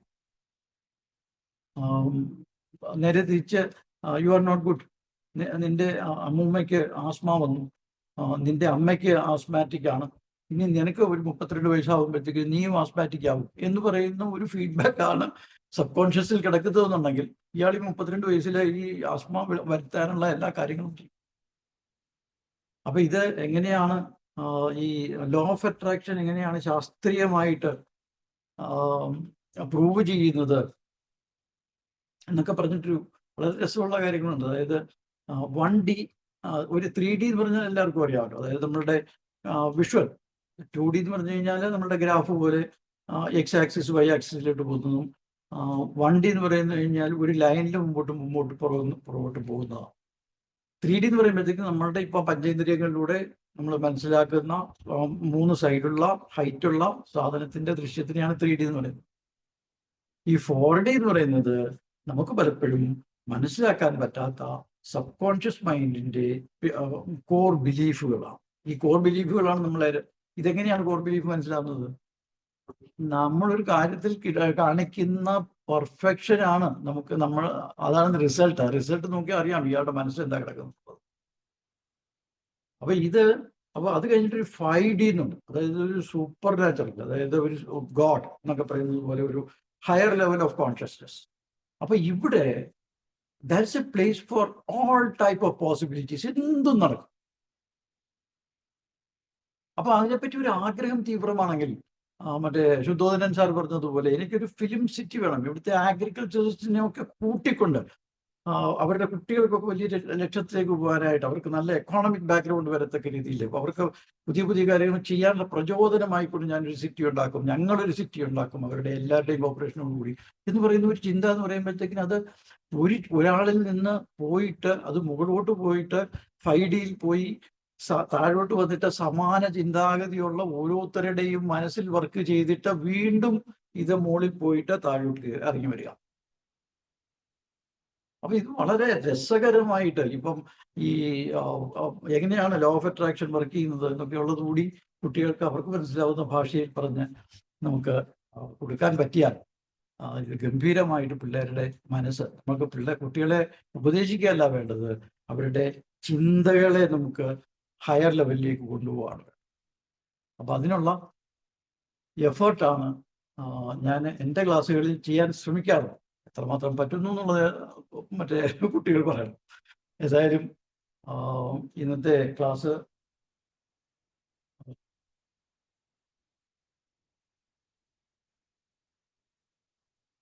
ഞാൻ ഇവിടെ വൈൻഡപ്പ് ചെയ്യാണ്. എന്തെങ്കിലുമൊക്കെ സമയം ചോദിക്കാറുണ്ടെന്നുണ്ടെങ്കിൽ ചോദിക്കാം. കാര്യം എനിക്ക് ചെറിയ തൊണ്ടവേദനയുടെ പ്രശ്നം കംപ്ലീറ്റ് മാറിയില്ല. അതുകൊണ്ട് ഒത്തിരി കൂടുതൽ സംസാരിക്കാതെ ഈ ക്ലാസ് സാർ പറഞ്ഞു ഒരു 35 മിനിറ്റ്സ് 40 മിനിറ്റ്സ് പറഞ്ഞാൽ മതി എന്ന് പറഞ്ഞുകൊണ്ടാണ് ഞാൻ കയറിയത്. അപ്പോൾ ഇത് കേട്ട് ഇരിക്കുന്ന എല്ലാവർക്കും തന്നെ ആദരവോടുകൂടി നമസ്കാരം പറഞ്ഞുകൊണ്ട് സാബു സാറിന് ഇങ്ങനൊരു അവസരം എന്നെ ഉത്തേജിപ്പിക്കുന്നതിന് വേണ്ടിയിട്ട് തരുന്നതിന് വേണ്ടിയിട്ടുള്ള സന്തോഷം അറിയിച്ചുകൊണ്ടും നന്ദി അറിയിച്ചുകൊണ്ടും ഞാൻ എൻ്റെ വാക്കുകൾ നിർത്തുന്നു. നന്ദി, നമസ്കാരം. Thank you Shivaraj sir. വളരെ മനോഹരമായ ചില ചിന്തകൾ സാറിലൂടെ നമുക്ക് കേൾക്കാൻ സാധിച്ചു. എനിക്കത് ചെയ്യാൻ കഴിയും എന്ന് കൃത്യമായിട്ട് നമ്മളുടെ കുട്ടികളെ പറഞ്ഞ് പഠിപ്പിക്കേണ്ട ഉത്തരവാദിത്വം ആർക്കാണ് എന്ന് തീർച്ചയായിട്ടും ഒരു ചിന്ത തന്നെയാണ് അല്ലേ. എക്സ്പീരിയൻഷ്യലായിട്ട് നമ്മൾ മാതാപിതാക്കൾ ചെയ്ത് പഠിച്ച് അത് കണ്ട് മനസ്സിലാക്കേണ്ട ഒരു എക്സ്പീരിയൻഷ്യൽ ലേണിങ്ങിൻ്റെ പാർട്ട് അവിടെയുണ്ട്. അപ്പോൾ പരീക്ഷ അങ്ങനെയുള്ളൊരു ചിന്തയിലൂടെയാണെങ്കിൽ പരീക്ഷയൊക്കെ ശരിക്കും മലയാളത്തിൽ പറയും പുല്ലുപോലെ പാസ്സായി പോകും എന്ന് നമുക്ക് ചിന്തിക്കാം. അപ്പം എനിക്കത് ചെയ്യാൻ കഴിയും എന്ന് അവരെ കുട്ടിക്കാലം മുതലേ പഠിപ്പിക്കുന്ന ഒരു തലം കൃത്യമായിട്ട് അവിടെ നമ്മളായിട്ട് കൊടുക്കണം, അല്ലെങ്കിൽ അത് എക്സ്പീരിയൻസ് ചെയ്ത് കൊടുക്കണം എന്ന് സാറ് പറഞ്ഞതിൽ വളരെയധികം ആശയമുണ്ട്. ഓക്കെ, നമുക്ക് സംസാരിക്കാം. എന്തെങ്കിലുമൊക്കെ സംശയങ്ങളുണ്ടെങ്കിൽ ചോദിക്കാം, എന്തെങ്കിലും അഡീഷൻസ് ആവശ്യമുണ്ടാകാം. കുട്ടികൾ ആരെങ്കിലും ഉണ്ടെങ്കിൽ എന്തെങ്കിലും ഡൗട്ട്സ് ഉണ്ടെങ്കിൽ ചോദിച്ചോളൂ. എന്തെങ്കിലും കാര്യങ്ങൾ പഠനവുമായിട്ട് ബന്ധപ്പെട്ടോ ഇല്ലെങ്കിൽ പഠിക്കുന്ന കുട്ടികളെ കൗൺസിൽ ചെയ്യുന്ന തരത്തിലുള്ള എന്തെങ്കിലുമൊക്കെ കാര്യങ്ങളാണെങ്കിലും തീർച്ചയായിട്ടും ചോദിക്കാം. ശിവരാജ് സാർ വളരെ എക്സ്പീരിയൻസ്ഡ് ആയിട്ടുള്ള ഒരു സൈക്കോളജിസ്റ്റാണ്. പ്രത്യേകിച്ച് കുട്ടികളുടെ തലത്തിലും വളരെയധികം ക്ലാസ്സുകളൊക്കെ എടുക്കുന്ന ഒരു വ്യക്തി എന്ന നിലയിൽ തീർച്ചയായിട്ടും പല സംശയങ്ങൾക്കും കൃത്യമായ ഉത്തരം നൽകാൻ സാധിക്കും. സോ നിങ്ങൾക്ക് ഓപ്പൺ ചെയ്ത് അൺമ്യൂട്ട് ചെയ്ത് സംസാരിക്കാം. ഓക്കെ, ഞാൻ എന്നാൽ ശുദ്ധോദന ഡോക്ടറെ തന്നെ ഒന്ന് വിളിക്കാം ആദ്യം. ഡോക്ടർ,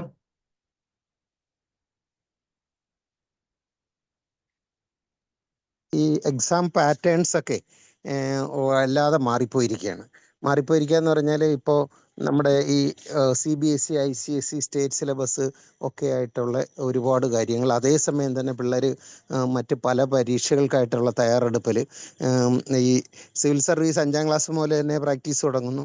അതേപോലെ തന്നെ നമ്മുടെ IIT എൻട്രൻസിന് വേണ്ടിയിട്ടുള്ള തയ്യാറെടുപ്പ്, പിന്നെ പാലാ ബ്രില്യൻസ്, പിന്നെ അങ്ങനെ ഒരുപാട് ഏജൻസികളുടെയും ഒക്കെ ആയിട്ട്. അപ്പോൾ അവർ ഈ ടെക്നോളജിക്കലി സപ്പോർട്ടഡ് ആയിട്ടുള്ള ഒരു പഠനമാണ് ഇപ്പോൾ പിള്ളേരധികം നടത്തുന്നതൊക്കെ ഒരു അതിൽ. പിന്നെ ഡയറക്റ്റ് ക്വസ്റ്റ്യൻസിൻ്റെ കാലവും കഴിഞ്ഞു.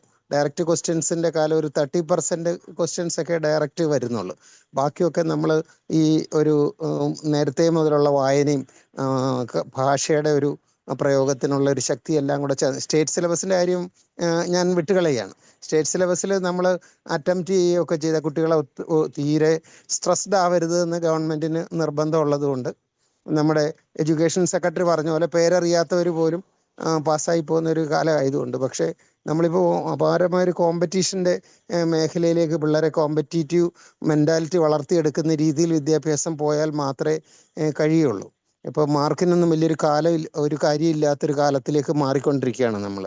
ഇപ്പോൾ ഈ +1 അഡ്മിഷൻ തന്നെ നമ്മൾ എടുക്കുകയാണെന്നുണ്ടെങ്കിൽ സ്റ്റേറ്റ് സിലബസിൽ പഠിച്ചു വന്ന പിള്ളേരും CBSEയിലും ICSEയിലും ഇൻ്റർനാഷണൽ സ്കൂളിലും പഠിച്ചവരെല്ലാവരും ഒരേ അഡ്മിഷന് വേണ്ടി ശ്രമിക്കുകയാണ്. അതേപോലെ തന്നെ ഇപ്പോൾ ഈ പരീക്ഷാകാലം ആയതുകൊണ്ട് നമ്മുടെ ഡിഗ്രിയൊക്കെ 4 ഇയർ കോഴ്സിലേക്ക് മാറിക്കഴിഞ്ഞു.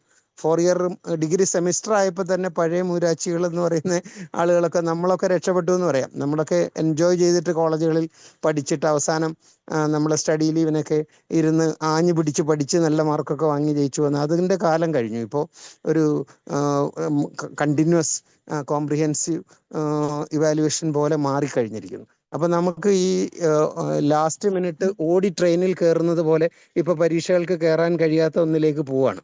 അപ്പോൾ നമ്മൾ നേരത്തെ തന്നെ ഈ കുട്ടികൾക്ക് ഈ പരീക്ഷയുടെ ഒരു ലക്ഷ്യബോധം കൊടുത്തുകൊണ്ടുള്ള ഒരു പഠനം ക്ലാസ്സിലും വീട്ടിലും ഒക്കെ ഉണ്ടായാൽ മാത്രമേ അച്ചീവേഴ്സായിട്ട് മാറാൻ പറ്റൂ എന്നുള്ള ഒന്നാണ്. ഒരുപാട് ടെക്നിക്സും ഇപ്പോൾ വന്നു കഴിഞ്ഞു.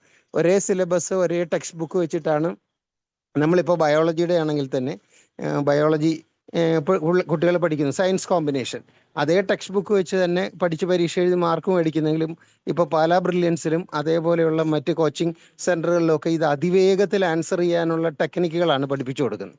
അതിവേഗത്തിൽ കുറഞ്ഞ സമയത്തിനുള്ളിൽ ഒരേപോലെ സമാനമായിട്ടുള്ള ആൻസറുകളിൽ നിന്നും ബെറ്ററായിട്ടുള്ള ആൻസർ, മോർ കറക്റ്റ് ആൻസർ തിരഞ്ഞെടുക്കാൻ വേണ്ടിയിട്ടുള്ള ടെക്നിക്ക്. അപ്പോൾ ഇതിൽ നമ്മളുടെ ഈ MCQ മൾട്ടിപ്പിൾ ചോയ്സ് ക്വസ്റ്റ്യൻസ് വരുമ്പം ആൻസറുകൾ 4 ഒരേ പാറ്റേണിലിരിക്കും.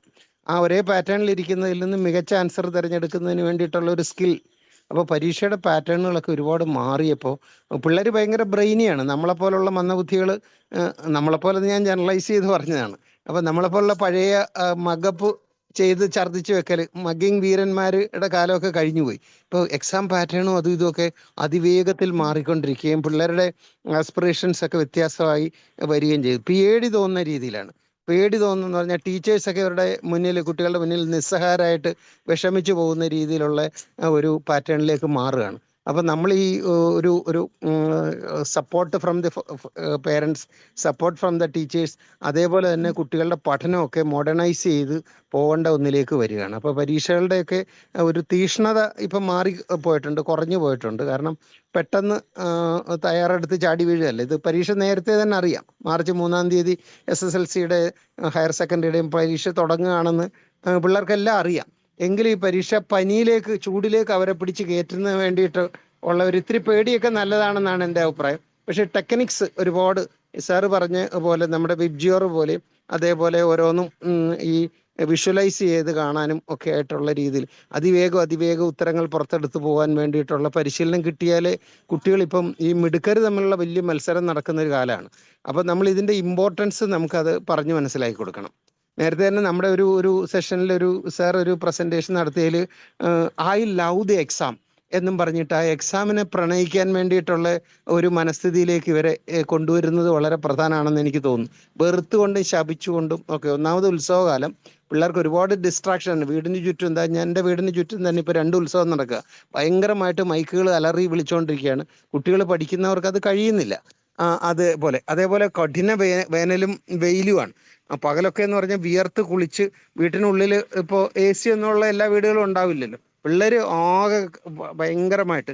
പിന്നെ ഇവരുടെ ഒരു ഏജ് നമ്മുടെ കാലം പോലെ അല്ലാതെ മാറിയിരിക്കുന്നു. വേഗം ഈ പ്യൂബർട്ടി അറ്റൈൻ ചെയ്യുന്ന ആൺകുട്ടികളും പെൺകുട്ടികളും അവരുടെ പീരീഡ്സിൻ്റെ ഡിസ്റ്റർബൻസ് തുടങ്ങിയ കാര്യങ്ങളും ആൺകുട്ടികളും എല്ലാം ഭയങ്കരമായിട്ട് ഡിസ്ട്രാക്റ്റഡ് ആകുന്ന രീതിയിലുള്ള ഒന്നാണ്. അപ്പം നമ്മൾ എന്താ പറയുക, ഒരു ഹോളിസ്റ്റിക് അപ്രോച്ച് പരീക്ഷകൾക്ക് വേണ്ടിയിട്ട് എടുത്താൽ മാത്രമേ നമുക്ക് ഇപ്പോഴത്തെ കാലത്ത് പിള്ളേരെ ആത്മഹത്യയൊന്നും ചെയ്യാതെ നന്നായി പരീക്ഷ എഴുതി നല്ല മാർക്ക് വാങ്ങി പോകുന്നത് പോലെ പറ്റുള്ളൂ. അപ്പം നമ്മൾ ഈ മുതിർന്നവരൊക്കെ കിട്ടുന്ന ഈ ലെസൺസ് അല്ലെങ്കിൽ ഈ ടിപ്സൊക്കെ നമ്മുടെ വീടുകളിലും സ്കൂളുകളിലും ഒക്കെ ഉപയോഗിച്ചാൽ വളരെ നന്നായിരിക്കും.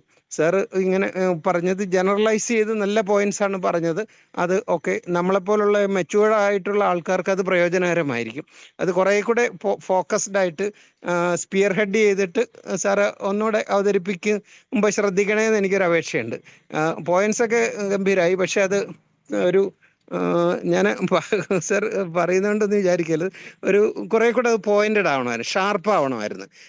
1 2 3 4 5 എന്ന് പറഞ്ഞ പോലെ. ഇപ്പം അങ്ങനെയുള്ള ആൻസറിങ് പാറ്റേൺ ആണ് പിള്ളേർക്കൊക്കെ ഇഷ്ടം. നമ്മൾ ഈ മറ്റേ ബുള്ളറ്റ് എന്ന് പറഞ്ഞാൽ വെടിയുണ്ട എന്ന് തറയ്ക്കുന്ന പോലെ കയറിയാലേ ഇവരുടെയൊക്കെ തലമണ്ടയിലേക്ക് അത് എൻട്രി ചെയ്യുള്ളൂ.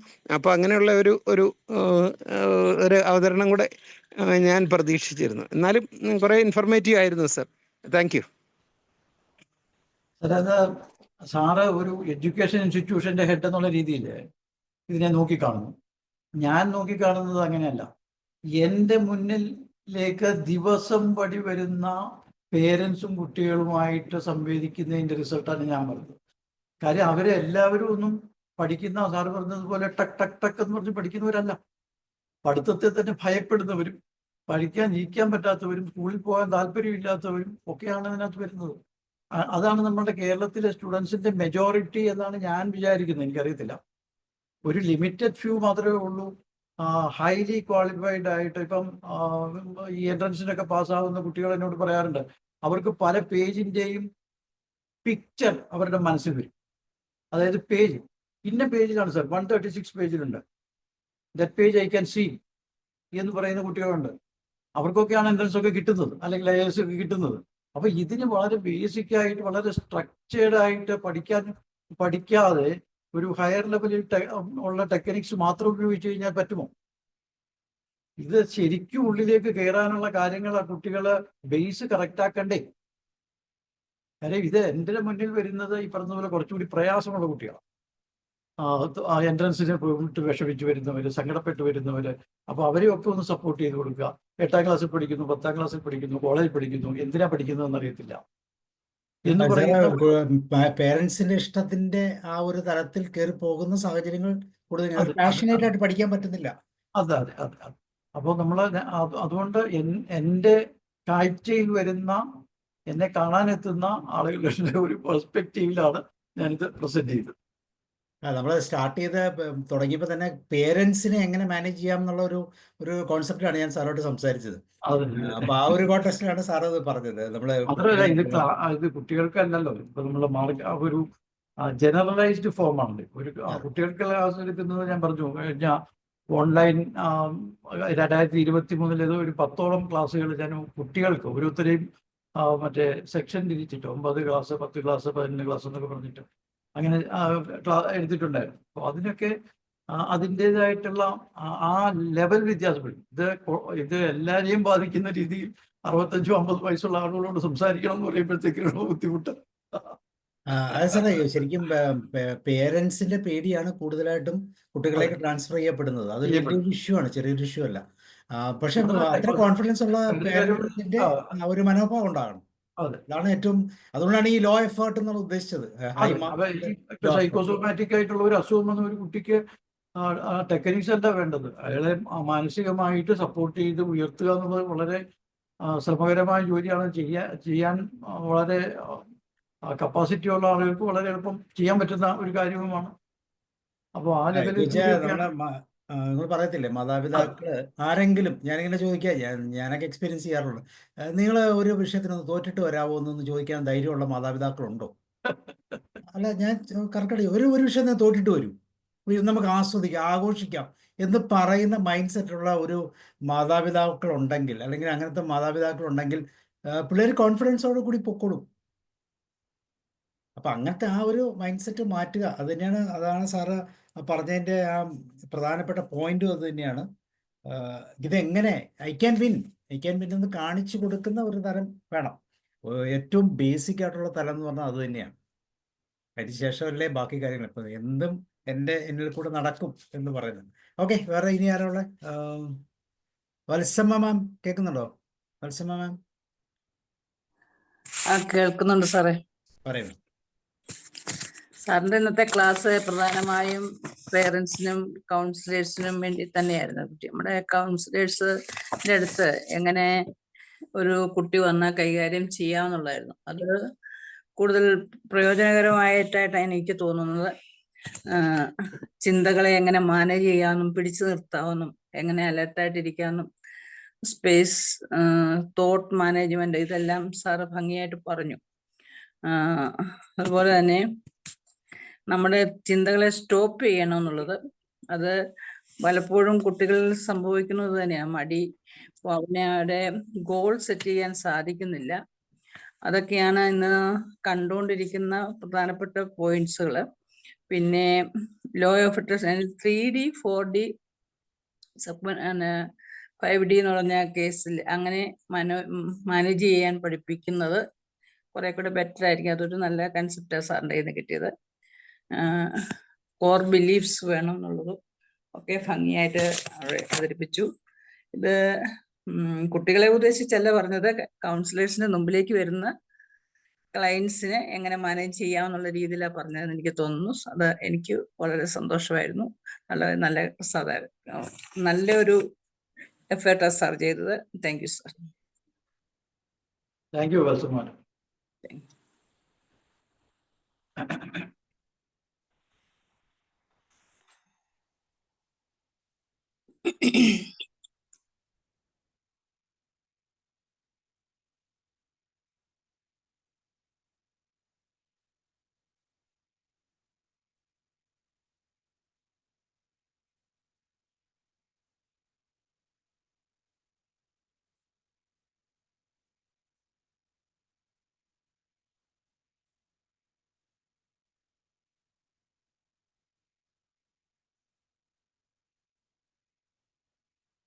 സൗണ്ട് ഇല്ലേ?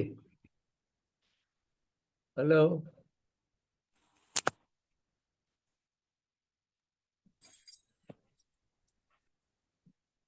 സാറിന്റെ ക്ലാസ് കേട്ടോളാം. എന്തായാലും എക്സാമിനെ കുറിച്ചിട്ടുള്ളതാണെന്ന് ഫീഡ്ബാക്കിലൂടെ മനസ്സിലായി.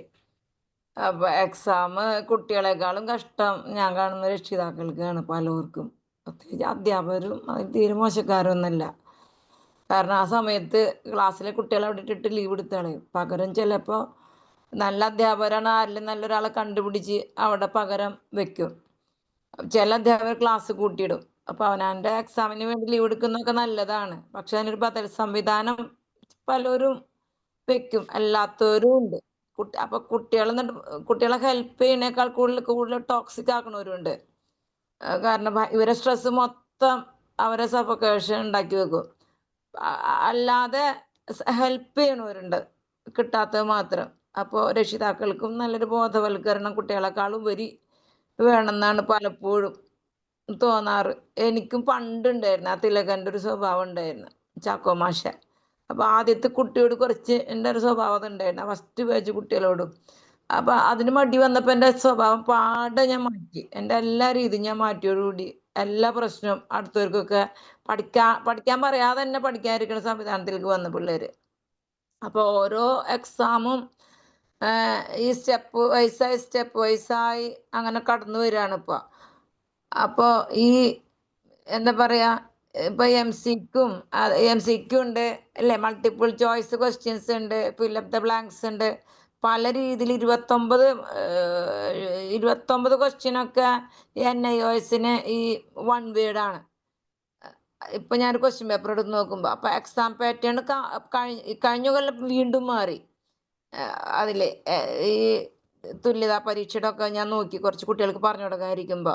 അപ്പൊ നല്ലോണം അപ്ഡേഷൻ അധ്യാപകർക്കും വേണം, രക്ഷിതാക്കൾക്കും വേണം. അധ്യാപകരോട് ചോദിച്ചിട്ട്, അപ്പൊ അധ്യാപകൻ ഒരു തരത്തിൽ പറഞ്ഞു കൊടുക്കും, രക്ഷിതാവ് ഒരിടത്ത് പറഞ്ഞു കൊടുക്കും, കുട്ടിയാകെ ഒരു വല്ലാത്തൊരു കൺഫ്യൂഷൻ ആവും. അപ്പൊ കഴിയുന്നതും പേരൻസ് ആരെങ്കിലും ഒരാളെങ്കിലും ബദൽ സംവിധാനമാക്കി ഒരാൾ മീറ്റിങ്ങിൽ പങ്കെടുപ്പിച്ച് എന്താണ് പറഞ്ഞതെങ്കിലും ചോദിക്കുന്ന സംവിധാനം കൂടിയേ തീരൂ. അത് ആ മക്കൾക്കും കൂടുതൽ ഉപകാരപ്പെടും. അതുപോലെ എക്സാം ഓറിയന്റഡ് പഠനമാണ് മിക്കവാറും CBSE സ്കൂളിലൊക്കെ നടക്കുന്നത്. അപ്പൊ അവിടെ GK പറഞ്ഞു കൊടുക്കാനൊന്നും സിലബസിന്റെ ഇടയിൽ അവർക്ക് സമയം കിട്ടില്ല. അപ്പൊ സാറിന്റെ I love the exam method ആയാൽ തന്നെ കുറെ പരീക്ഷ പേടി ഇങ്ങനെ എപ്പോഴെപ്പോഴും മന്ത്രം പോലെ ജപ ദിക്റ് പോലെ ആയി കഴിഞ്ഞാൽ അത് സൂത്രവിദ്യയാണ്. തന്നെ ഒരു മിഠായി വായിലിട്ടിട്ട് ടഫുള്ള എക്സാമിന് ഞാൻ ചെയ്തിട്ടുണ്ട്. വല്ലാത്തൊരു സന്തോഷമാണ്. നല്ല ഇഷ്ടമുള്ളൊരു മിഠായി. ഈ എന്തുട്ടിന് കോപ്പിക്ക മതി, ധാരാളം പെട്ടെന്ന് അലിയില്ല. അത് വായിലിടാം, ഒരു ഗ്ലാസ് വെള്ളം കുടിക്കുക, നന്നായി ശ്വാസം എടുത്ത് മനസ്സമാധാനത്തോടെ.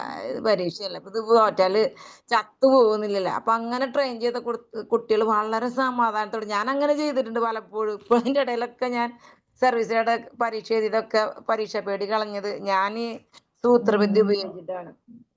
കാരണം ഈ പ്രായത്തിൽ പഠിച്ചാൽ കിട്ടുമോ? കുട്ടികളെ പഠിപ്പിക്കണ്ടെങ്കിൽ ടീച്ചർ പരീക്ഷയായിട്ട് കുട്ടികള് ടീച്ചറെ മാർക്ക് എത്ര ഉണ്ടെന്ന് നാട്ടുകാർ മുഴുവൻ അറിയുകയും ചെയ്യും. അപ്പൊ നമുക്ക് നാണം കെടില്ല. അപ്പൊ നമ്മൾ ചെയ്യുന്ന സൂത്രം കുട്ടികൾക്ക് പറഞ്ഞു കൊടുത്തിട്ട് ഒരുപാട് ഉപകാരപ്പെട്ടിട്ടുണ്ട്. അതുപോലെ സാറ് പറഞ്ഞ പോലെ ക്ലൈമറ്റും പൂരും പെരുന്നാളും എല്ലാം ഒരു പ്രശ്നമാണ്. അതുപോലെ ടീനേജിന്റെ സഫോക്കേഷൻ, വല്ലാത്തൊരു ഇരിപ്പുറപ്പ് കിട്ടില്ല ഒറ്റയ്ക്ക്. ആൺകുട്ടികളും പെൺകുട്ടികളും കണ്ണ് തെറ്റിയിട്ട് അങ്ങോട്ട് നോക്കും, ഒന്ന് ഇങ്ങോട്ട് നോക്കും. നോക്കണ്ടേ, എന്താ ഇപ്പൊ ഇത് കൂളായിട്ട് ചോദിക്കും അവര്. പിന്നെ നോക്കാണ്ട് ടീച്ചറേന്ന്. അപ്പൊ അവരെ പ്രശ്നം, പാവങ്ങൾ അവരെ പ്രശ്നം അവരോട് ചോദിച്ചാൽ അറിയുള്ളൂ. അപ്പൊ തഞ്ചത്തിന് നിന്ന് കഴിഞ്ഞാൽ തന്നെ അവര് നമ്മൾ പറഞ്ഞ അനുസരിക്കുള്ളൂ. നമ്മളെ സെറ്റാണെന്ന് തോന്നി കഴിഞ്ഞാല് അവരനുസരിക്കുള്ളൂ. കാരണം അവർക്ക് വേണ്ടിയിട്ടൊന്നല്ല സമയത്ത് അവർ പഠിക്കണം, വല്ലോന് വേണ്ടി സമയം വേസ്റ്റ് ആക്കാണ് അവരെ വിചാരം. അപ്പോ നല്ലൊരു 1 മിനിറ്റ് 2 മിനിറ്റ് ഒക്കെ ബോധവൽക്കരണം നടത്തിയിട്ട് വേണം ക്ലാസ്സിലൊന്ന് ഇരുത്താൻ സെറ്റാക്കിയിട്ട്. അത് കഴിഞ്ഞിട്ട് പഠിപ്പിച്ച് 2 മിനിറ്റ് ഒരു ഫ്രീ ടൈം കൊടുത്തില്ലെങ്കിൽ അടുത്ത ദിവസം ഒരു പണി വേറെ തരും. അപ്പൊ ഇടയ്ക്ക് ഒരു ഇഷ്ടപ്പെട്ട മിഠായി ഒക്കെ കുഞ്ഞിക്കുട്ടികളെ പോലെ കൊണ്ടു കൊടുത്തിട്ടൊക്കെ ഇവരെ മര്യാദക്ക് വടിയൊക്കെ കണ്ടു കഴിഞ്ഞാൽ വേഷം കെട്ട് മര്യാദക്ക് കാണിക്കും. അപ്പോൾ ഇത്തരം രീതികളൊക്കെ ഈ ടോക്സിക്കായ അറ്റ്മോസ്ഫിയർ മാറ്റാനും ആ ഒരു നിലവാര തകർച്ചയിൽ നിന്ന് മക്കളെ പരീക്ഷ പേടി കളഞ്ഞിട്ട് പരീക്ഷനെ ഇഷ്ടപ്പെടാൻ, പരീക്ഷ വരട്ടെ അടുത്തത് വരട്ടെ എന്നൊരു മൂഡ് വന്നിട്ട് ഇടയ്ക്കിടയ്ക്ക് തമാശ കയറ്റുമ്പോ വളരെ സന്തോഷായിട്ട് തമാശയൊക്കെ പറഞ്ഞ് തോളികായിട്ട് പരീക്ഷയ്ക്ക് പോകണം നമുക്ക് കാണാം. കുറച്ച് മനക്കെടുണ്ടെന്ന് മാത്രം. അപ്പൊ രക്ഷിതാക്കൾക്കും ബോധവൽക്കരണം വേണം. അപ്പൊ സാറിന് ഇത്തരം ക്ലാസ്സുകൾ ഇനിയും വരട്ടെ. അപ്പൊ സന്തോഷം സാറേ, താങ്ക് യു വെരി മച്ച്. നല്ല ചർച്ച. Thank you ma'am. സാറേ ഞാൻ പറയട്ടെ. സന്തോഷം എക്സ്പീരിയൻസ് ഷെയർ ചെയ്തതിന്. പറയട്ടെ സാറേ. പറഞ്ഞു. സാറേ, ഇത് ഈ സാറിൻ്റെ ക്ലാസ് ഇത് മാതാപിതാക്കൾക്കുള്ള ഒരു നല്ലൊരു അവയർനെസ് ക്ലാസ്സാണ്. അതാ നമ്മളെപ്പോലുള്ള പ്രായമുള്ളവരാണ് ഇവിടെ ഇരിക്കുന്നത്.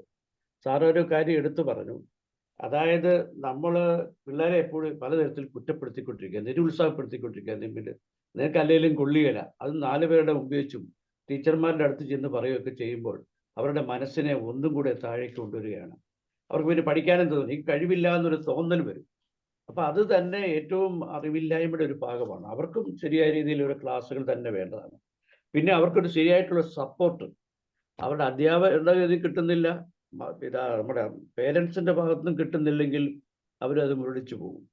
പിന്നെ അവർക്ക് എല്ലാവർക്കും വേണ്ട, കൊള്ളാം നിങ്ങൾക്ക് 10 മാർക്ക് ഉള്ളെങ്കിലും കൊള്ളാം, അപ്രീസിയേഷൻ, നിൻ്റെ ഈ സാഹചര്യം ഇന്ന് മോശമായിരുന്നല്ലോ, അതൊക്കെ ശരിയായി, ഞാനും ഇങ്ങനെയൊക്കെ ആയിരുന്നു ചെറുപ്പത്തിലൊക്കെ, ഇങ്ങനെ വന്നിട്ട് ഞാൻ ഈ രീതിയിലൊക്കെ ആയി എന്നുള്ളൊരു അപ്രീസിയേഷൻ എപ്പോഴും വേണം.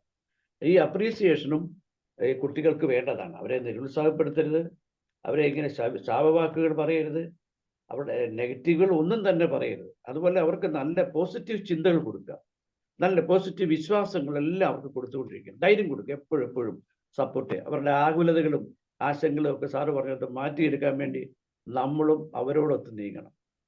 പിന്നെ അതായത് ഇവിടെ മോട്ടിവേറ്റ് ചെയ്യണം. മോട്ടിവേഷൻ ഏറ്റവും അത്യാവശ്യമുള്ളതാണ്. അവർ ഒരു കാര്യത്തിൽ അവരുടെ ജീവിതം എന്ന് പറഞ്ഞാൽ സന്തോഷിക്കാണ്ട് എന്നും പഠിത്തം, 1ാം ക്ലാസ് തൊട്ട് വീട്ടിലും പഠിത്തം, ട്യൂഷന് പോകണം, പിന്നെ അവിടെ പോകണം, രക്ഷിതാക്കൾ പറഞ്ഞേക്കണം. പക്ഷെ ഇങ്ങനെ അവർക്ക് ജീവിതം എപ്പോഴും ഇങ്ങനെ ടൈറ്റാണ്. അത് നല്ലതായിരുന്നു. ടൈറ്റ് ആക്കാതെ കണ്ട് അവർക്കൊരു രസമൊക്കെ കൊടുക്കുകയും അവർക്ക് ഒരു പാട്ടൊക്കെ പാടാനോ അല്ലെങ്കിൽ ഒരു സിനിമ കാണാനോ ഒക്കെ ഒരു അസൗകര്യം അവരെയും കൊണ്ട് പോവുക. ഒരു ജീവിതകാലം ഒരു അക്കാഡമിക് ഇയർ തുടങ്ങിയ ഉടനെ തന്നെ അവസാനം വരെ തന്നെ അവധി കിട്ടിയാലും പിന്നെ അടുത്ത ക്ലാസ്സിന് വേണ്ടിയിട്ടുള്ള ട്യൂഷനും മറ്റേർപ്പാടുകളൊക്കെ ചെയ്യുക. അപ്പോൾ അവരെ ആത്മാർത്ഥമായിട്ട് സ്നേഹിക്കുക, അവരോടൊത്ത് നിൽക്കുക, അവർക്ക് സപ്പോർട്ട് ചെയ്യുക. അവരുടെ അഡാപ്റ്റീവായിട്ടുള്ള തോട്ട്സും ഫീലിങ്സും ഒക്കെ മാതാപിതാക്കൾ കണ്ടെത്തുക. അത് ഇനി ഇപ്പോൾ ഒരു ആവശ്യം കൂടുതലായിട്ട് വേണ്ടതുണ്ടെങ്കിൽ നമുക്ക് നല്ല ഒരു കൗൺസിലേഴ്സിനൊക്കെ കാണുന്നതും വളരെ നല്ലതായിരിക്കും. അതൊക്കെ ചെയ്തു കഴിയുമ്പോൾ ഈ കുട്ടികൾക്ക് ഒത്തിരി മാറ്റം ഉണ്ടാകും എന്ന് തന്നെയാണ് എനിക്കും പറയാനുള്ളത്. സാറ് പറഞ്ഞ പോയിന്റിനോടൊക്കെ ഞാൻ വളരെയധികം യോജിക്കുന്നു. സാർ പിന്നെ ചില ടെക്നിക്കുകളൊക്കെ പറഞ്ഞിട്ട് ഞാനും പഠിപ്പിക്കുന്ന സമയത്ത് പല ടെക്നിക്കുകൾ ഉപയോഗിച്ച് വലിയ വിദഗ്ധനായിട്ട് മറ്റുള്ള സീനിയർ അധ്യാപകരെ പോലെ ആയില്ലെങ്കിലും ആ ടെക്നിക്ക് കൊണ്ട് എൻ്റെ വിഷയങ്ങൾക്ക് ഏത് വിഷയം എടുത്താലും ഹൈ മാർക്സ് ഉണ്ടാക്കി കൊടുക്കാൻ പറ്റിയിട്ടുണ്ട്. ഉദാഹരണം തന്നെ ഒരു പേഴ്സൺ അതിൻ്റെ അവരുടെ പി എന്ത് ഇങ്ങനെ ഓരോ അക്ഷരങ്ങളൊക്കെ ടെക്നിക്കുകളിൽ കൂടി പഠിപ്പിച്ചു കഴിഞ്ഞാൽ നല്ല രീതിയിൽ പിള്ളേർക്ക് മാർക്ക് സ്കോർ ചെയ്യാൻ ഒക്കും. അപ്പോൾ ആ രീതിയിൽ പോയിന്റ് ബൈ പോയിന്റ് ആയിട്ട് എഴുതി വെക്കാനും ഒക്കെ പുള്ളിക്ക് എല്ലാ ടെക്നിക്കും ഒക്കെ പഠിപ്പിച്ചു കഴിഞ്ഞു. പിന്നെ നമ്മുടെ വിഷ്വലൈസേഷൻ നമ്മൾ ഈ പറയുന്ന കൂടെ വേണ്ട, എടാ നീ ഇത് ഇങ്ങനെ കാണ്, yes I can do, sir പറഞ്ഞ ആ വാക്ക് തന്നെ ഉപയോഗിക്കാം, എനിക്ക് പറ്റും, എനിക്ക് മറ്റുള്ളവനെ പോലെ എനിക്കും സാധിക്കും, ഞാൻ അത്രയും പുറകോട്ടുള്ളവനല്ല, മറ്റുള്ളവരെ പോലെ കണ്ണും കാതും എല്ലാം എനിക്കുണ്ട് എന്നുള്ള ആ ഒരു ശുഭാപ്തി വിശ്വാസം അവരിലേക്ക് കൊടുക്കുക. പിന്നെ പ്രേയറൊക്കെ കൊടുത്തു കഴിയുമ്പോൾ ഒന്നും കൂടെ കൂടും വിശ്വാസം ഉണ്ടെങ്കിൽ. ഈ സാറ് പറഞ്ഞ പോലെ അത് നമ്മൾ വിഷ്വലൈസേഷൻ ചെറുപ്പം തൊട്ട് ചെറിയ തോതിൽ കൊടുക്കുക. നമ്മളിങ്ങനെ വലിയ വാക്കുകളൊക്കെ ഉപയോഗിച്ച് പറയാതെ കണ്ട് ചെറിയ തോതിൽ ഇങ്ങനെ മോനൊന്ന് കണ്ടേ, നീ നല്ലൊരു പരീക്ഷയൊക്കെ എഴുതുന്നു, നല്ല മാർക്ക് കൂടി വരുന്നു എന്നൊക്കെ ഒന്ന് കണ്ടേ, അഫർമേഷൻസും കൊടുത്ത് പഠിപ്പിച്ച് ഈ ടെക്നിക്കുകളൊക്കെ പഠിപ്പിച്ച് അവർക്ക് വേണ്ടുന്ന പ്രോത്സാഹനങ്ങളൊക്കെ കൊടുത്ത് സപ്പോർട്ട് ചെയ്ത് അവരെ അപ്രീഷിയേറ്റ് ചെയ്ത് നീങ്ങിയാൽ കുട്ടി നല്ല വിജയം വരിക്കാൻ ഒക്കും എന്നാണ് എനിക്കും മനസ്സിലാക്കാനുള്ളത്. സാറ് പറഞ്ഞ പോയിന്റിനോടൊക്കെ വളരെ സപ്പോർട്ട് ചെയ്യുന്നു. നല്ലൊരു ക്ലാസ് ആയിരുന്നു സാറേ. സാറും കൊണ്ട് പറയുന്നുണ്ട് ഇതിൻ്റെ എല്ലാം ഒരു കാരണക്കാരനായി ദൈവം. അത് കഴിഞ്ഞാൽ പിന്നെ സാറാണ് ഈ പ്ലാറ്റ്ഫോമിൻ്റെ സാർ ആദ്യം തന്നെ ഇൻട്രൊഡക്ഷൻ തന്നു. അതിനെല്ലാവർക്കും നന്ദി പറയുന്നു. പങ്കെടുത്ത എല്ലാവരെയും, സുധോധന സാറിനെ എല്ലാവരെയും ഞാൻ ഓർക്കുന്നു. എല്ലാവർക്കും എല്ലാ നന്മകളും നേരുന്നു. Okay, thank you. Thank you Anilkumar sir. Thank you sir. Kumar sir Nattakam government കോളേജിലെ പ്രൊഫസറായിരുന്നു. Okay, then Roy sir, Snehalatha ma'am. Roy sir. എനിക്ക് ഇച്ചിരി ലേറ്റായിട്ടേ പറ്റിരിക്കാൻ പറ്റുള്ളൂ, എങ്കിലും ഒരു കൗൺസിലർ എന്ന നിലയ്ക്ക് എനിക്ക് വളരെ യൂസ്ഫുൾ ആയ ഒരു ക്ലാസ് ആയിരുന്നു സാറിൻ്റെ ക്ലാസ്. 2, സാറ് പറഞ്ഞ കാര്യങ്ങൾ പരീക്ഷയ്ക്ക് മോശമായി പ്രിപ്പയർ ചെയ്യാൻ പോകുന്ന കുട്ടികളെ എങ്ങനെ മാറ്റിയെടുക്കാമെന്ന് ടീച്ചർമാരും അധ്യാപകന്മാരും മനസ്സിലാക്കിയിരിക്കേണ്ട കാര്യങ്ങളാണ് സാർ എടുത്തു പറഞ്ഞത്. അത് സാധാരണ എവിടുന്നും കിട്ടുന്നതല്ല. സാറ് പറഞ്ഞ എക്സാം, അതായത് മനസ്സ് തയ്യാറാക്കാനുള്ള പ്രവൃത്തി വേണമെന്ന് സാറ് പറഞ്ഞു. ഇത് വളരെ കറക്റ്റാണ്. അതിനുവേണ്ടി എക്സാം എഴുതാനുള്ള മനസ്സ് തയ്യാറാക്കുന്നത് പറഞ്ഞു കറക്റ്റാണ്. പിന്നെ സാറ് പറഞ്ഞു ബ്രെയിനിൻ്റെ മറക്കാതിരിക്കാനുള്ള ടെക്നിക്കുകൾ സാറ് പറഞ്ഞു. എക്സാമ്പിൾ സയൻസ് ഒത്തിരി കാര്യങ്ങൾ പറഞ്ഞു. കോൺഷ്യസ് മൈൻഡിൻ്റെ തോന്നൽ മാറ്റിയെടുക്കേണ്ട കാര്യം പറഞ്ഞു. ഇതെല്ലാം വളരെ ഇതായിട്ടുള്ള ചില കാര്യങ്ങൾ, അതിനുള്ള എക്സാമ്പിൾസും സാറ് പറഞ്ഞു. അതുപോലെ തന്നെ എമോഷണൽ ബാലൻസിങ്ങിൻ്റെ കാര്യം, ഇതൊക്കെ അത്യാവശ്യം വേണ്ട, ഇതൊന്നും പുറത്തുനിന്ന് കിട്ടുന്നതല്ല. ഇത് സാറ് വളരെ ഇതായിട്ട് അത് പറഞ്ഞു. അതുപോലെ തന്നെ പുറം കാഴ്ചയിൽ നിന്ന് വ്യത്യസ്തമായ പ്രവർത്തികൾ. കാരണം ശരി, ഒരു കുട്ടിയെ കാണുമ്പോൾ അവൻ്റെ ഭാഷ ബുദ്ധിമുട്ടുകളും എല്ലാം പുറം കാഴ്ചകളിലാണ് ആൾക്കാർ അഭിപ്രായങ്ങളും അതിനെ ഡീൽ ചെയ്യുന്നത്. ഇതല്ല, വ്യത്യസ്തമായ കാര്യങ്ങൾ കാണണമെന്ന് പറഞ്ഞത് വളരെ കറക്റ്റായിട്ട് സാർ അത് ചെയ്തു. അതുപോലെ തന്നെ എക്സാമ്പിൾ പറഞ്ഞത്, അതായത് പ്രിയങ്ക ചോപ്രയുടെയും അതുപോലെ തന്നെ നമ്മുടെ മേരി കോമിനെയൊക്കെ പറഞ്ഞ കാര്യങ്ങൾ ഒരു കുട്ടികൾക്ക് മനസ്സിലാവുമെന്ന് എനിക്കറിയാം. അല്ലെങ്കിൽ രക്ഷകർത്താവിനും അതുപോലെ തന്നെ ടീച്ചേഴ്സിനും അത് ഫോളോ ചെയ്ത് അഡോപ്റ്റ് ചെയ്യാൻ പറ്റിയ നല്ല ഗൈഡ് ലൈൻസ് ആണ് സാർ തന്നത്. അതുപോലെ തന്നെ കോൺഷ്യസ് മൈൻഡിന്റെ തോന്നൽ മാറ്റിയെടുക്കണം എന്ന് പറഞ്ഞതും, അതുപോലെ തന്നെ യേശുദാസിന്റെ മകൻ ആ കോർ ബിലീഫിന്റെ കാര്യമൊക്കെ പറഞ്ഞത് വളരെ കറക്റ്റായ കാര്യങ്ങളാണ്. ഇതൊക്കെ ഫേസ് ചെയ്യുന്ന കുട്ടികളെയാണ് ഈ പറഞ്ഞ പോലെ നമ്മൾ മാറ്റി തയ്യാറെടുക്കേണ്ടത്. ഓക്കെ സാർ, കൺഗ്രാജുലേഷൻസ് സാറിന്റെ ഈ ക്ലാസ്സും അതിനുള്ള അവസരം ഒരുക്കിയ സബു സാറിന് ഒത്തിരി. കാരണം ഇതൊന്നും അങ്ങനെ ഓപ്പൺ ആയിട്ട് വേറെ ഒരു ക്ലാസ്സുകളിലും കിട്ടുമെന്ന് എനിക്ക് തോന്നുന്നില്ല. സാറിന്റെ അനുഭവത്തിൽ നിന്നും സാർ ഫേസ് ചെയ്യുന്ന കുട്ടികളെ എങ്ങനെ ഡീൽ ചെയ്തതെന്നും എങ്ങനെയാണ് ചെയ്യേണ്ടതെന്നും പറഞ്ഞു തന്ന കാര്യങ്ങൾ ഒരു നല്ല ഗൈഡ് ലൈൻസ് ആയിട്ട് ആക്സെപ്റ്റ് ചെയ്യുന്നു. Thank you sir, thank you very much. Thank you Roy sir, thank you very much. Okay, ഇനി സ്നേഹത മാം, ഇന്ദിരാദേവി മാം, ഗോഡ്സി, എനി കമന്റ്സ്? കമന്റ്സ് ഉണ്ടെങ്കിൽ പറയൂ. Okay, so Suresh sir, thank you very much. സാറിന് 2 ആഴ്ചയായി ഞാൻ സാറിനോട് പറയുന്നു, സാറിൻ്റെ ത്രോട്ടിൻ്റെ പ്രശ്നങ്ങളെ കൊണ്ട് നമ്മളിങ്ങനെ നീട്ടി വയ്ക്കുകയായിരുന്നു. കുഴപ്പമില്ല, എനിവേ വളരെ മനോഹരമായി സാർ അത് എക്സ്പ്രസ് ചെയ്തു. ആസ് എ കൗൺസിലർ, ഒരു സൈക്കോളജിസ്റ്റിൻ്റെ തലത്തിൽ നിന്നും ചിന്തിക്കുക, ഇങ്ങനെ വേണം അല്ലേ മാതാപിതാക്കളുടെ ഈ ടെൻഷൻ കുറയ്ക്കുക എന്നുള്ളത് തന്നെയാണ് ഇതിനകത്ത് ഏറ്റവും ഇമ്പോർട്ടൻ്റ് ആയിട്ടും ഒരു ഫാക്ടർ. കുട്ടികൾക്ക് സ്വാഭാവികമായ ടെൻഷൻ ഉണ്ടാകും. ഇപ്പം ശുദ്ധോധൻ സാർ പറഞ്ഞ പോലെ ആ ടെൻഷൻ നല്ലതാണ്, കാരണം അതൊരു റിസൾട്ട് ഓറിയൻറ്റഡ് ആയിട്ട് സ്വല്പം ടെൻഷൻ ഉണ്ടെങ്കിൽ പഠനം അത് കറക്റ്റായി വരും. അപ്പോൾ ആ സ്ട്രെസ്സ് പോസിറ്റീവ് സ്ട്രെസ്സായിട്ട് കൂട്ടാം. പക്ഷെ മാതാപിതാക്കളുടെ സ്ട്രെസ്സ് സ്വല്പം കൂടെ മെച്യൂർ തലത്തിൽ പക്വമായ രീതിയിൽ അതിനെ മാനേജ് ചെയ്യേണ്ടത് അത്യാവശ്യമാണ്. ഇന്ന് ഒരു കോമ്പറ്റീഷൻ ഫീൽഡ് തന്നെയാണ്, ഒരു സംശയവുമില്ല. അവിടെ കോമ്പറ്റീഷൻ എന്നത് മാതാപിതാക്കളെ സംബന്ധിച്ചിടത്തോളം വളരെ പ്രയോറിറ്റി ഉള്ള കാര്യമാണ്. പിന്നെ നമ്മൾ പറയുന്ന പോലെ മാതാപിതാക്കളുടെ ഇഷ്ടമാണ് പലപ്പോഴും മക്കളിലൂടെ കൊണ്ടുവരാൻ ശ്രമിക്കുന്നത്. അവരുടെ വ്യക്തമായ ഇൻട്രസ്റ്റുകളൊന്നും കൃത്യമായിട്ട് അവരത് അപ്ലൈ ചെയ്യാറില്ല. അതിനൊക്കെ ചില ടെക്നിക്സ് ഉണ്ട്. നമ്മൾ ഏറ്റവും മോശമായ ഒരു കോഴ്സ് കുട്ടികൾക്ക് സജസ്റ്റ് ചെയ്യണം മാതാപിതാക്കൾ. അപ്പോഴാണ് അവർ ശരിക്കും ആ യഥാർത്ഥത്തിൽ അവരെന്ത് പഠിക്കണമെന്ന്. ചിലപ്പോൾ ഞാൻ എൻ്റെ എക്സാമ്പിൾ പറഞ്ഞാൽ, ഞാൻ എൻ്റെ മോളോട് പറഞ്ഞു, എന്തിനീ കഷ്ടപ്പെട്ട് പഠിക്കുന്നത്, പറ്റുമെങ്കിൽ ഒരു ബൈബിൾ കോളേജിൽ ഒരു ടീച്ചറായിട്ട് പോകാൻ പറഞ്ഞു. അല്ല, അപ്പോൾ പറഞ്ഞപ്പം നാച്ചുറലി എന്ത് റിട്ടേൺ വന്നു എന്ന് ചിന്തിച്ചാൽ മതി. പക്ഷെ അതിനുശേഷമുള്ള ആ ഡിസിഷൻ വളരെ കറക്റ്റായിരുന്നു. പിന്നെ നമുക്ക് അതിനകത്ത് അപ്പോൾ ഏറ്റവും നെഗറ്റീവാണ്. അതുപോലെ ഇങ്ങനെ പറയുന്നത്, ഒരു പരീക്ഷയ്ക്ക് തോറ്റിട്ട് വരാമോ എന്ന് ഞാൻ എപ്പോഴും ചോദിക്കുമായിരുന്നു. അങ്ങനെ ചോദിക്കുമ്പം ഇതെന്താ ഇങ്ങനെ പറയുന്നത്, ഞാൻ അത്ര മോശമൊന്നും അല്ലല്ലോ, ഇനി കാണിച്ചു തരാം എന്നൊക്കെ പറയുന്ന ഒരു കോമ്പറ്റേറ്റീവ് സ്പിരിറ്റ് അവിടെ ഉണ്ടാകുന്നത് ഞാൻ പലപ്പോഴും. അതുപോലെ നമ്മുടെ കൗൺസിലിംഗ് വരുന്ന കേസിലൊക്കെ നമ്മൾ കുട്ടികളോട്, ടീച്ചേഴ്സിനോട്, മക്കളോട്, പേരൻസിനോട് ഞങ്ങൾ പറയാറുണ്ട്. കാരണം അങ്ങനെ പറയാനുള്ള ധൈര്യം ഉണ്ടെങ്കിലേ പറ്റുള്ളൂ. അതുപോലെ അറിയില്ല, ഇപ്പോൾ അറിയാമല്ലോ, എല്ലാ കുട്ടികളും തമ്മിൽ അങ്ങോട്ടും ഇങ്ങോട്ടും പ്രണയബന്ധമൊക്കെ ഉണ്ട്. അപ്പോൾ ചോദിക്കണം, നിങ്ങൾ ഈ ആഴ്ച ആരായിരുന്നു നിൻ്റെ പ്രണയിതാവ് എന്ന് ചോദിക്കാൻ പേടിയുള്ള പേരൻസ് എന്തിനാ പേടിക്കുന്നത്? അങ്ങനെ ചോദിക്കണം. അങ്ങനെ ചോദിക്കുമ്പോഴാണ് എൻ്റെ അപ്പനും എൻ്റെ ഒപ്പമൊക്കെ ആണല്ലോ എന്നൊക്കെ, അല്ലെങ്കിൽ എൻ്റെ എന്നൊക്കെ തോന്നുന്ന ഒരു തോന്നലിലാണ് ഈ കണക്ടിവിറ്റി കറക്റ്റായിട്ട് കയറി വരുന്നത്. എന്തും പറയാം, എന്തും സംസാരിക്കാം. അത് പരസ്പരം അങ്ങോട്ടും ഇങ്ങോട്ടും ഒരു ഫ്രെയിം ഉണ്ടാക്കി, അല്ലെങ്കിൽ ഒരു മതിൽ വെച്ചിട്ട് മാറി നിന്ന് നോക്കുന്ന ഒരു രീതി പറ്റത്തില്ലല്ലോ. പേരൻസ് എന്ന് പറഞ്ഞാൽ എപ്പോഴും നല്ല കൂട്ടുകാരാകണമെന്നാണ് പറയുന്നത്. അപ്പോൾ ആ രീതിയിലേക്ക് ഒരു അപ്രോച്ച് എപ്പോഴും ഉണ്ടാകുന്നത് നല്ലതാണ്, അല്ലേ സാറേ? ശരിയാ സാർ. ഇല്ല, ശരിക്കും പറയുകയാണെങ്കിൽ സാറേ, ഞാൻ മറ്റേ ഒരു ബുക്ക് റിവ്യൂ ആണ് ഞാൻ പ്രിപ്പയർ ചെയ്തുകൊണ്ടിരുന്നത്. ഒന്നും പേടിക്കാൻ സാർ പറയുന്നത് ഇന്ന് മറ്റേ എക്സാം ക്ലാസ് ആണ് എടുക്കേണ്ടതെന്നുള്ളത്. അപ്പൊ ഞാൻ ഈ പറഞ്ഞതുപോലെ ഒരു കൺഫ്യൂഷനിലാവുകയും ചെയ്തു. കാരണം ഞാൻ എടുക്കുന്നതൊക്കെ മിക്കവാറും കുട്ടികൾക്കുള്ള സെഷൻസ് ആണ്. അപ്പൊ ഇത് കൗൺസിലേഴ്സ് ആണ് ഇരിക്കുന്നതെന്നുള്ളത് എനിക്ക് നന്നായിട്ട് അറിയാം, ടീച്ചേഴ്സും ആണ്. അപ്പോൾ അതിനുള്ള ചെറിയ ഔട്ട്ലൈൻസ് മാത്രം ഇട്ടുകൊണ്ടുള്ള പോയിന്റ് മാത്രം പറഞ്ഞുകൊണ്ട് തീർക്കാനുള്ള ഒരു എഫർട്ടാണ് ഞാൻ എടുത്തത്. ശിവരാജൻ സാർ ഒരു കാര്യം ശ്രദ്ധിച്ചിട്ടുണ്ടാ?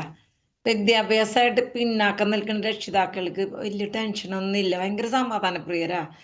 ആവറേജ് പഠിക്കുന്ന കുട്ടികളും ടീച്ചർ ഭയങ്കര സംഭവമാണ്, അടിപൊളിയായിട്ട് പഠിക്കണ്ടാന്നാ പറയാ. അവരെ കുട്ടികൾ അസാധ്യമായിട്ട് പഠിച്ചു കയറുന്നുണ്ട്.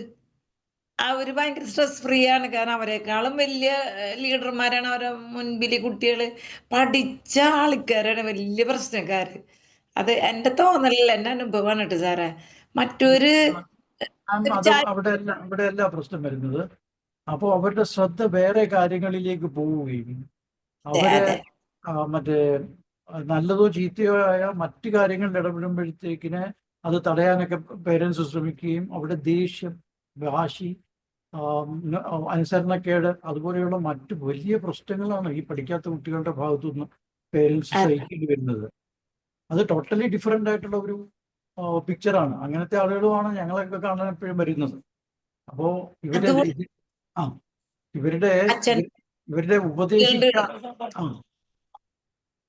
ഇവരെ ചായ വീട്ടിൽ പറോട്ട വീശി കൊടുത്തിട്ട് ഓടി വരുന്ന മക്കളുണ്ട്. ഇപ്പൊ വരണ്ട ടീച്ചറാ ചോറ് അപ്പന് വിളമ്പി കൊടുത്ത് അവിടെ പീടികയിലെ ആള് വന്നു. അവരൊക്കെ ചാർട്ടേഡ് അക്കൗണ്ടന്റ് ഒക്കെ ആയി അടിപൊളിയായിട്ടിരിക്കുന്ന സംഭവം എന്ന് പറഞ്ഞാൽ ഒന്നൊന്നര സംഭവമാണ്. അത് മക്കൾ തന്നെയാണ്, കാരണം അവരെ പ്രൈസ് ചെയ്തിട്ട് വളർത്തിയേക്കണ്. അല്ല വേറൊരു കാര്യമുള്ള ചെറിയ കറക്ഷൻ ഞാൻ പറയാം. ചെറുപ്പം മുതലേ ഒന്നും പിള്ളേർ മാറണമെന്നൊന്നുമില്ല. മാറണം എന്ന് തോന്നുന്ന ഈ നിമിഷം ഇപ്പോഴാണ് ഒരാൾക്ക് തോന്നുന്നതെന്നുണ്ടെങ്കിൽ അയാൾക്ക് പ്രായം പ്രശ്നമല്ല. 14 ആണെങ്കിലും 34 ആണെങ്കിലും 48 ആണെങ്കിലും ഇന്ന് ഞാൻ മാറും എന്ന് തീരുമാനിച്ചു കഴിഞ്ഞാൽ മാറാവുന്ന കാര്യമുള്ളൂ. അതിലേക്ക് പോകാനായിട്ടുള്ള ഒരു സപ്പോർട്ട് സിസ്റ്റം തോട്ട് പ്രോസസ്സിൽ കൂടിയേ പറ്റത്തുള്ളൂ. നമ്മുടെ ചിന്തകളുടെ സ്ട്രക്ചറിങ് മാറ്റാനുള്ള കാര്യങ്ങളാണ് അതിനകത്ത് പഠിക്കേണ്ടത്. ശരിക്കും ബേസിക്കായിട്ട് ചിന്തകൾ കറക്റ്റ് ചെയ്ത് കഴിഞ്ഞാൽ ഈ കുട്ടികളുടെ പഠിത്തമൊക്കെ ശരിയാവും. അതുണ്ടാവും സാറേ, കാരണം 7ാം ക്ലാസ്സിൽ ഒരു ടീച്ചറോ ഒരു മാഷോ അല്ല 9ാം ക്ലാസ്സിൽ ഒരു മാഷൊക്കെ ആയിരിക്കും പഠിക്കാൻ വളരെ പിന്നാക്കമുള്ള കുട്ടീനെ അദ്ദേഹത്തിന്റെ ഒരു വാക്കായിരിക്കും വല്ലാത്തൊരു ട്വിസ്റ്റ് ഇവന്റെ ഉള്ളിൽ ഉണ്ടാക്കിയിട്ടുണ്ടാവുക. അല്ലെങ്കിൽ അവന്റെ അങ്കിളിൽ കൊടുത്തൊരു സമ്മാന ഒരു പ്രൊമോഷനൊക്കെ ആയിരിക്കും. മാറുന്ന കുട്ടിയെ ഫയർ വന്നാൽ മാറും. അതവന്റെ ഭാഗ്യം ഒക്കെ ഉണ്ട്, സത്യമാണ്. ഷെയർ ചെയ്യാനുണ്ടോ?